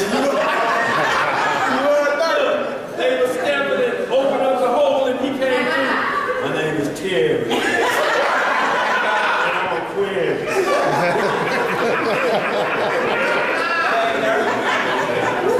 Hey, y'all, so, but it's Deuteronomy 4:19. We should not be driven to worship the host of heaven. That's right. Job 38 talks about the host of heaven. Never to worship it, and that's what it is. You're an Israelite. That's right. You're not a Cancer or a Leo, but you're an Israelite of the tribe of Judah. Now your birth month, that's just something else, but they don't even go with the birth months for anybody. You write in the class called What's Your Sign? Right. That's all he went in. Yep. So y'all, we got these last two. Y'all, we're gonna close out because it's been a 4:30 hour. Get her done. Now hit that Hebrews 8:21. Then we close out with the first 10:4. Hebrews 8 only got 13 verses. Right. Hebrew 8 only got 13 verses. Who? Hebrew 8. Ain't no 21. No, 21. You want to use 7 or 9? Y'all watching out for me? It's 7 or 9. Hold on. What you looking for, man? Hebrews, no, I meant y'all Romans 8. I'm looking at it right here. Romans 8:21. I need some glasses. What ball that you got on? I need mine, brother. The formula that I went Romans 8:21. But I'm finished up with Hebrews, should have been 10, but I want to get y'all to change this to Romans, y'all getting that Hebrews because of down a full assurance. It's Romans 8:21. And then we hit that first 10 before 1 through 6, y'all will close out. There's many more, y'all, understanding what it takes to be holy. And the first thing is you have to be a law keeper. One was holy. You're convinced that it's tampered with. How can it be holy? We just read that it's very pure. What does that mean? That's right. Very tried. Very tried and refined. So y'all, once you convinced of that, you got to scratch holy off your body. Or you playing trickery. If you won't tamper doctrine, go where the doctrine's tampered at. And then you show it. You ain't gonna shop at Saks Fifth Avenue and expect to get a bootleg or anything against you, because you know what you're going out there is the purse to start at $600. Now there's another sack that you can shop at. The Soul Brothers come in a barbershop with a sack full of goods. And you can get certain items for a certain price. But you know what's in them sacks. You know that shop and that sacks is what it is. Romans chapter 8 verse 21. Yes, sir. And we're going to read that Romans 8 about this is the last of y'all understanding hope, the hope we have for. Y'all, if we hope, and they telling us this the kingdom of God right here, where's your hope? You think Negroes over in the Demona Desert, that's the hope you've been waiting on? Right. Somebody else died over there too. Yeah. Somebody else passed. That's the hope. It's still sickness there. Cause it's got a Home Depot fence around it. It's the kingdom of heaven. You might not seen that at Home Depot. That's what you hoping for. Hey Isaiah, you got the fence post for the kingdom of heaven, man? Say you got to put a fence up. Yeah. All right, Romans 8, verse 21. Book of Romans, chapter 8, verse 21. Because the creature itself also shall be delivered from the bondage of corruption to the glorious liberty of the children of Yah. So we'll be delivered from the bondage of corruption, meaning we won't die anymore. We won't get old. Whatever age you were when you resurrected, if you was 100, you will be resurrected to 100, looking like a newborn baby with that skin on your face, never to fade again. None of this stuff with cosmetic surgery. Well, you just keep drawing up on the skin. Like and it causes a woman to have to wear a turtleneck because they draw all this up to here.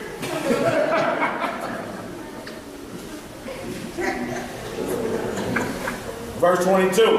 For we know that the whole creation groaneth and travaileth in pain together until now.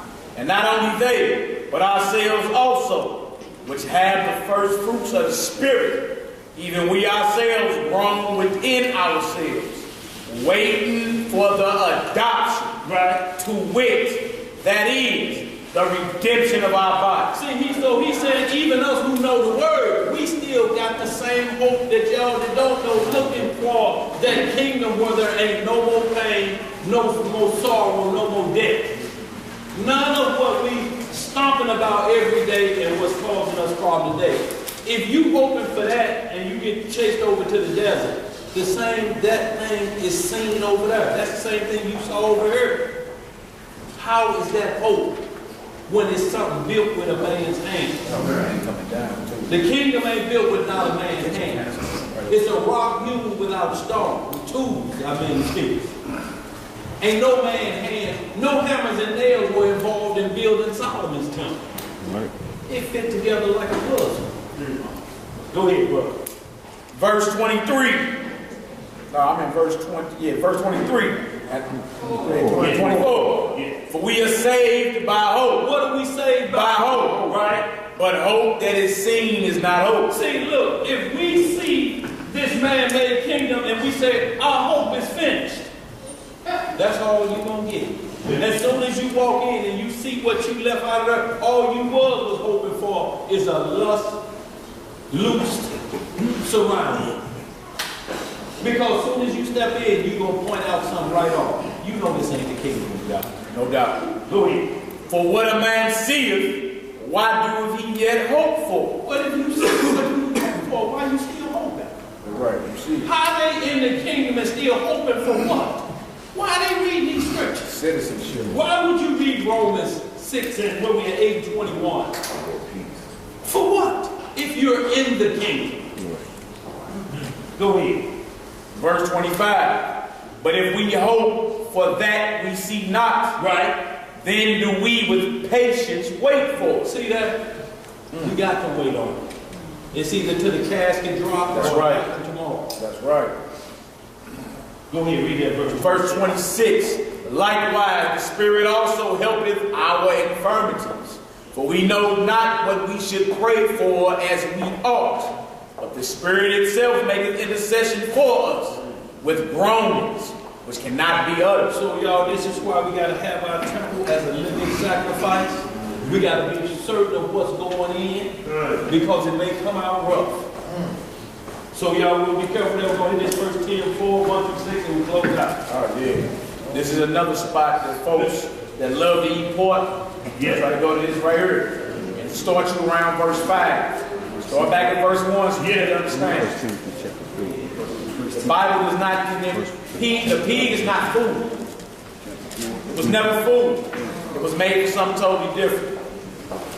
So 1 Timothy 4 is one of them spots where those that slicker than snot try to, you know, what we're slick and try to say that you can eat pork now.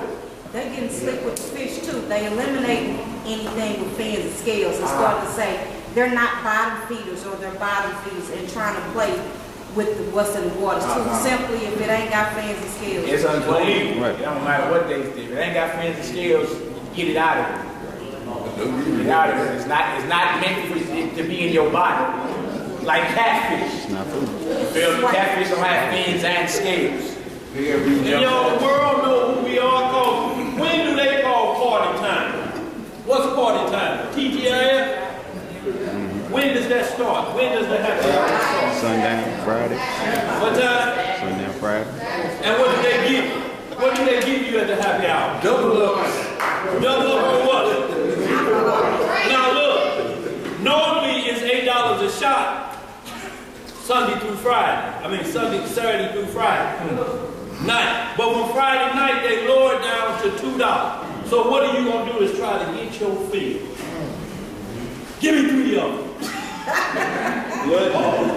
Good. So you start the Sabbath off drunk.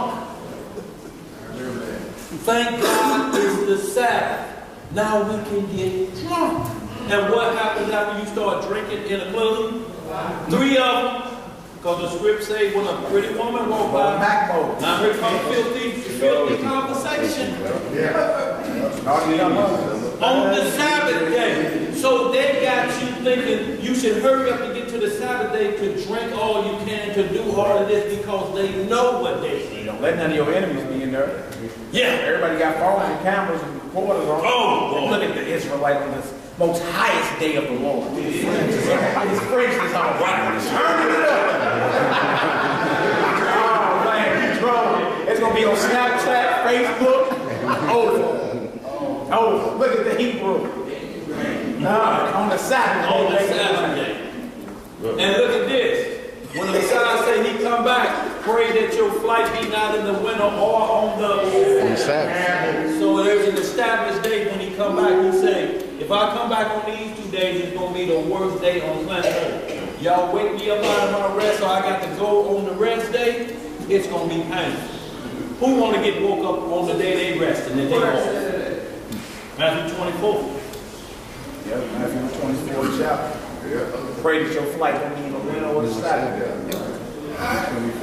Matthew 24. Read the whole chapter. That's about the second. Read the whole chapter. That's about the second coming. Stuff like that. Come on now, read the whole chapter. I'm just saying this in general for everybody. Try to read the whole chapter instead of get full understanding. Right. In these verses and shit like that. Y'all, so he's letting us know that there's and y'all listen to this. Listen to this. Either Paul contradicts himself with Acts 5 because he said that I taught them every Sabbath day. Every Sabbath day. The law and the prophets. Right. On the Sabbath day. And then you jump up in the 20 and he changed it. No, that ain't the truth. He just broke bread on the first day of the week because if you look back, he said we had the Terry and Troas that threw us off a day. So now we're breaking bread during this time on the first day of the week. And all it is saints coming together. Look, if say you get snowed in the Chicago airport on the Sabbath day. Finally the plane get here, do that stop us from breaking bread, which we was going to do on the Sabbath, but we got the first day of the week available. No, we just moved it to the next day. That don't make that the Sabbath day. Exactly. And then look, to go off what Brother Isaiah was saying, when they was asking the Messiah about things, he was just giving whole books for you to read. Like check the book of Daniel. Now you got 12 chapters. Like read that whole scroll. You know how many verses up in that deal? You feel me? And then it makes it better too because you end up searching, and once you find it, you'll retain it longer. Then we just give you these spoon feed you chapter and verse all the time. Then you lose it, you feel me? Because you ain't have to search yourself for it. You did? So that's how the Messiah dealt with it. You just look, go read the book of Daniel. Like, whoa. I don't know about the abomination of desolation. I gotta read all 12 chapters. All 12 chapters. All 12 chapters. Yeah. Get some understanding. Yeah. You feel me? Look, y'all, because we'll get lazy if you just keep going to one line. That's what they're doing to you now, one line. We'll tell you it's in the book of Matthew. You find it, we may even tell you the chapter, but it means for you to read verse 1 to the end of that chapter so you get good understanding. We don't like the one line because you have to back it up. We always tell you back it up 3 verses or move down every verse so that you get the full understanding of that verse. Right. You can't leapfrog and you're going to miss it. We can make it say anything at that moment. Go ahead, let's get this last one on. We call it a day. 1 Timothy 4, 1 through 6. Book of 1 Timothy chapter 1.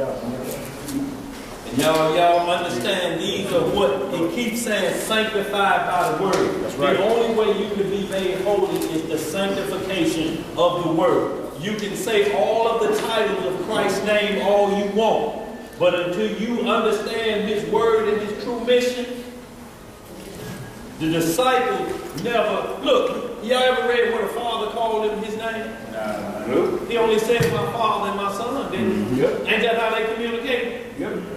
But the word was in the midst of that as the judgment stick. I have kept thy word. Ain't that what he said? So y'all, we understand he was what he kept in the beginning. Give me back the glory I had before the world was.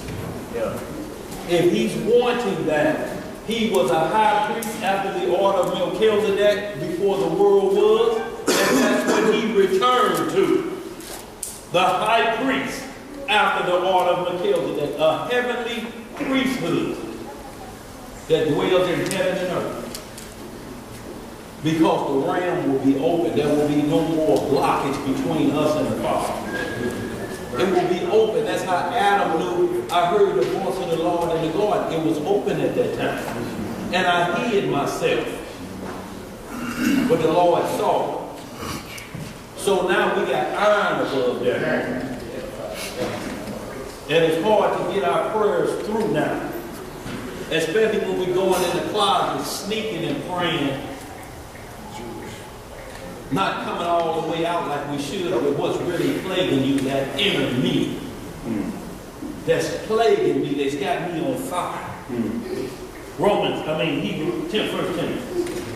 1 Timothy chapter 4, verse 1. What it say? Now the Spirit speaketh expressly that in the latter times, In the what time? in the latter times, some shall depart from the faith. What are they departing from? The faith. In the last days. Go ahead. Giving heed to seducing spirits and doctrines of devils. See, seducing spirits and doctrines of devils. It sounds good that you're a cancer, especially when you read what a cancer do. Cancer. Astute. Broad shoulders. Big feet. Cancer. You won't be cancer. Glad I was born in this day.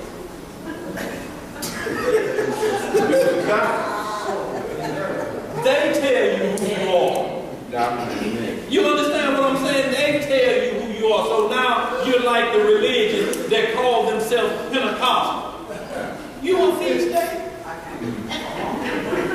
You a feast day? You count 50, huh? You the Feast of Weeks. You Pentecostal. It's the same way with your horoscope. You a Cancer. No. You were born in the 6th month of this calendar system. Right. 7th month, whatever it is. 7th month. Go ahead. Verse 2. Speaking lies and hypocrisy, having her conscience seared with a hot iron. Right.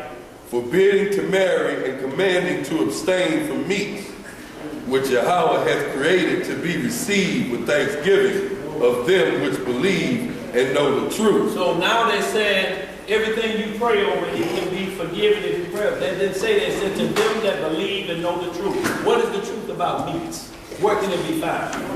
How can it be sanctified with the word of God? 14. Leviticus 11, Deuteronomy 14. That is the truth about meats, where meats are sanctified. If you find it somewhere else, let us know and we will be reproved. But other than that, we have to go right where the truth, the sanctification of meats are, in Leviticus 11, Deuteronomy 14 chapter. That's the truth. Where else we gonna read it in the New Testament? Right? Peter rise, kill and eat.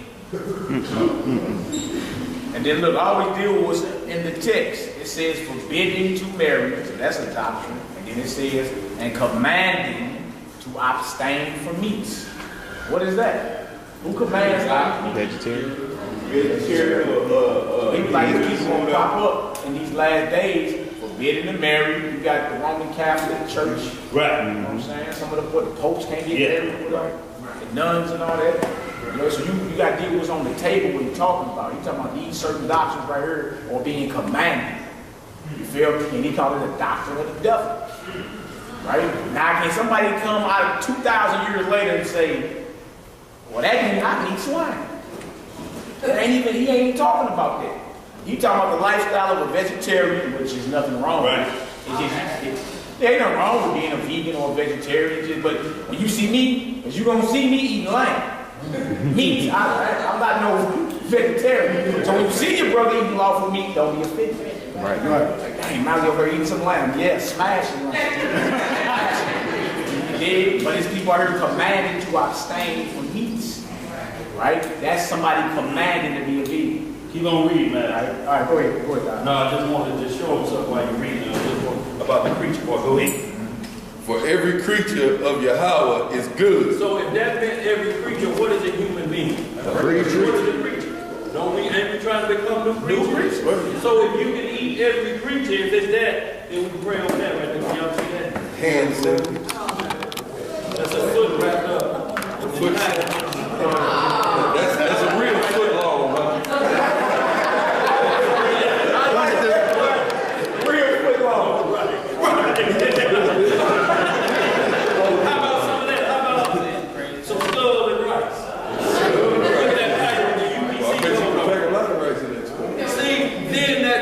Have to accept that scripture, this would have to be accepted. Yeah. Cannibalism, because we are a creature, meaning a creation of the Most High. Right? And then what does the good mean? Finger licking good? Right. It means it has a purpose. You know what I'm saying? Like use your common sense. That has a purpose, right? But he gonna keep reading for you. What else to say? For every creature of Yahweh is good, and nothing to be refused, if it be received with thanksgiving. Don't stop there. Verse 5. Not stop there. Right. For it is sanctified by the word of Yahweh and prayer. So it's saying it must be sanctified by the word and prayer. So when you pray over your food, it must be sanctified food. Food that's set apart and holy. Clean according to the word. Right. What does sanctification mean? Clean. What has to be clean according to the word? Yeah. What word? The Most High. Right. Where I go and read about the clean and unclean foods, you get it. Leviticus 11, Romans 14. It's real easy, y'all. If you know it. All right, go ahead, y'all. For it is sanctified by the word of Yahweh and prayer. There it is right there. If thou put the brethren in remembrance of these things, thou shalt be a good minister of Christ, of Jesus Christ. Right. Nourished up in the words of faith. See how you gonna be nourished up? Because see, you're eating the words of truth. That's gonna first nourish you up. And then when you're eating a clean diet, and we don't like to say kosher, but it may come out. Kosher means sanctified by a rabbi. Clean is what's in the Bible. Right. Kosher ain't in the Bible. That ain't the word. If it come out of your mouth, whatever, it's clean though. Clean food. That's the word you should start practicing saying, I practice a clean diet. Is it kosher? No. Damn, no, nothing about all that. Right. It's clean. It's clean. And y'all, that means it's free of the taints of the world, free of what I'm not supposed to eat. And is every creature good that was I agree? Yes, because what was the catfish created for? Clean the bottom. Is that a good or bad thing? Good. That's That's a good thing to clean. When you got your fish tank pretty, you want everybody to see it. What you got there eating all that fish? Algae eaters. Stuff off the wall. Algae eaters with your what? They eat catfish. They eat up all the doo-doo and all the algae off your fish tank. So you can see your pretty fish, just like the catfish and the shrimp eat all the doo-doo off the bottom of the ocean, so your tilapia can stay pure. They are the filtering system of the ocean. Hey, y'all, whoever got babies, y'all seen Finding Nemo? Y'all seen Finding Nemo? You see the little fish in there that was responsible for cleaning up all the food? Yeah. It's here. Right in the cartoons. Look at Nemo Finding Nemo. Even when y'all watch the Flintstones, if some of y'all a little older, what was under the sink in the garbage disposal? It's right before your face, y'all, without excuse. It wasn't no reason that they just chose a pig and didn't put a cow there or a goat under the sink. They put there what they know the scriptures say, because it's not out of no man's imagination. Go ahead, brother. Yeah, if you research too, because I got caught up on some sway. What is sway? I remember the day.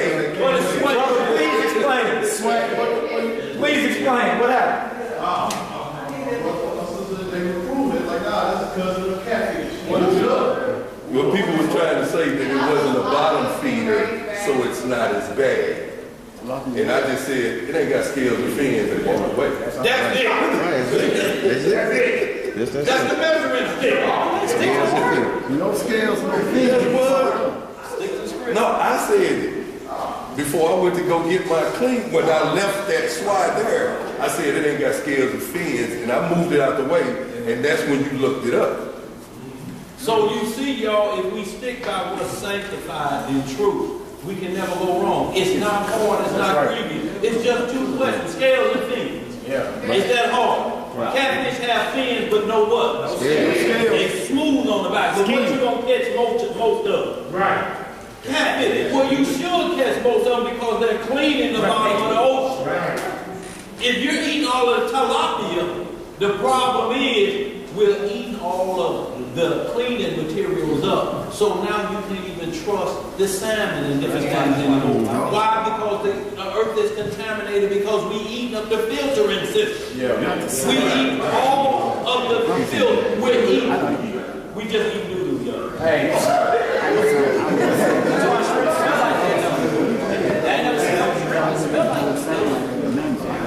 Go ahead, hey, the animals, the fish in the water with the fins and scales. I just let you know how infinite the Most High is, right? How unknown He is. The fish with the fins and scales have a certain digestive system, right, that allows them to block any poisons that they may have come across while they're in the waters, while they live in the waters, whatever. Everything that don't have fins and scales don't have that characteristic. The catfish got it to where they absorb the toxins. They clean in the bottom. How is they cleaning the bottom of the river? You feel me? So they digestive system. Look, science just came out with that and said, yeah, the actual fish with the skins or the fins and scales have a digestive system that allows them to block all the harmful poisons that's in the waters. Look, what can't you poison out there? And look, they coming out with that now. Right. You feel me? But you see, the Lord been told us back in the beginning what was right to eat. You feel me? And what was wrong to eat. Right. And how ironic the fish He tells us don't touch actually got something where they absorbing all the toxins. Right. The poison is in the water. The fish He told us to eat got it to where it blocks it. Man. What can't you poison? You can put strychnine in a pig. Can't kill him. You can't kill him. You have to almost cut his head off, kill him, because but he ain't rocking with two veins in it. You have to cut their head off to kill them. They are a trash compactor, and we have made dung a delicacy. The Red Lobster commercial, I can't wait to get to that dung receptacle. That was atrocious. Sure. Oh. And you start hiding dung material from your family members so they can't get none of it. Which is a good thing, but you're hiding it because you're saying it's only minerals. Like caviar, fish eggs. Those are unburnt salmon or whatever they're supposed to be. It's like what's that calf, half calf, the 6-month-old veal. Veal is called tender meat. It's undeveloped calf, which we couldn't offer a calf or kill it until it was at least 1 year old. Right. I don't know what it is, but they like it because it's so tender, but it ain't grown up. That's the reason it's so tender. It's young. But y'all, let's close out with the holy that we can't be. And as we finish that verse 60, Isaiah 65, 1-4, y'all, we close in the book. And this is the holy we cannot be. We cannot let ourselves think that we are here in this point, because it's going to tell us, if you saying these two words together, it's an oxymoron. It's impossible to be saved and to freely ingest swine and let unsaved come out of your mouth. It's the same as saying the Bible is tampered with and you're trying to preach righteousness. You are a swine. It's like a pot of greens with a ham hock that big as a football. And you think because you dip that out, the greens are clean. It's the same thing they are doing to this. If they say the Romans tampered, they put ham hock in here. And you still got holy on it? You still got holy on the front of this, y'all. That's the first thing. Ask them when they say it's tampered, ask them why is holy still on the front of it. And then make them explain holy according to the Bible. And y'all, we won't have this problem. At least you won't have it no more. But those who choose to believe a lie can have it. Somebody hit that Isaiah 65 on the board. We close out. This is the holy we can't be. Isaiah chapter 65, verse 1. What it say? I am sought of them that asked not for me. I am found of them that sought me not. Right. I said, behold me, unto a nation that was not called by my name. I have spread out my hands all the day unto a rebellious people. What kind of people? Rebellious people. Which walketh in a way that was not good, after their own thoughts. After their what? Own thoughts. Okay. Of people that provoke me to anger continually to my face, that sacrifice in gardens and burneth incense upon altars of brick, which remain among the graves, a lodge in the monuments, which eat swine's flesh. Which eat what? Swine's flesh. And broth of abominable things is their vessel. Is in their vessel. Is in their vessels. Which say, what they say? Stand by thyself, come not near to me, for I am holier than thou. These are a smoke in my nose, a fire that burneth all the day. So if you got fornication in you, you will see that same smoke that burneth all the day long, or smoke in the Most High's nose. It make you do like this, when smoke in your nose off that grill, what you do? You bag up. So the Most High saying with your own thoughts and with what you gonna equal it up. And you saying you holy doing these things, how are you a man of the Lord when you're saying that this is tampered with? Your pure doctrine, what you need to pull the people in. My source, my magnet to draw the people in, got low voltage.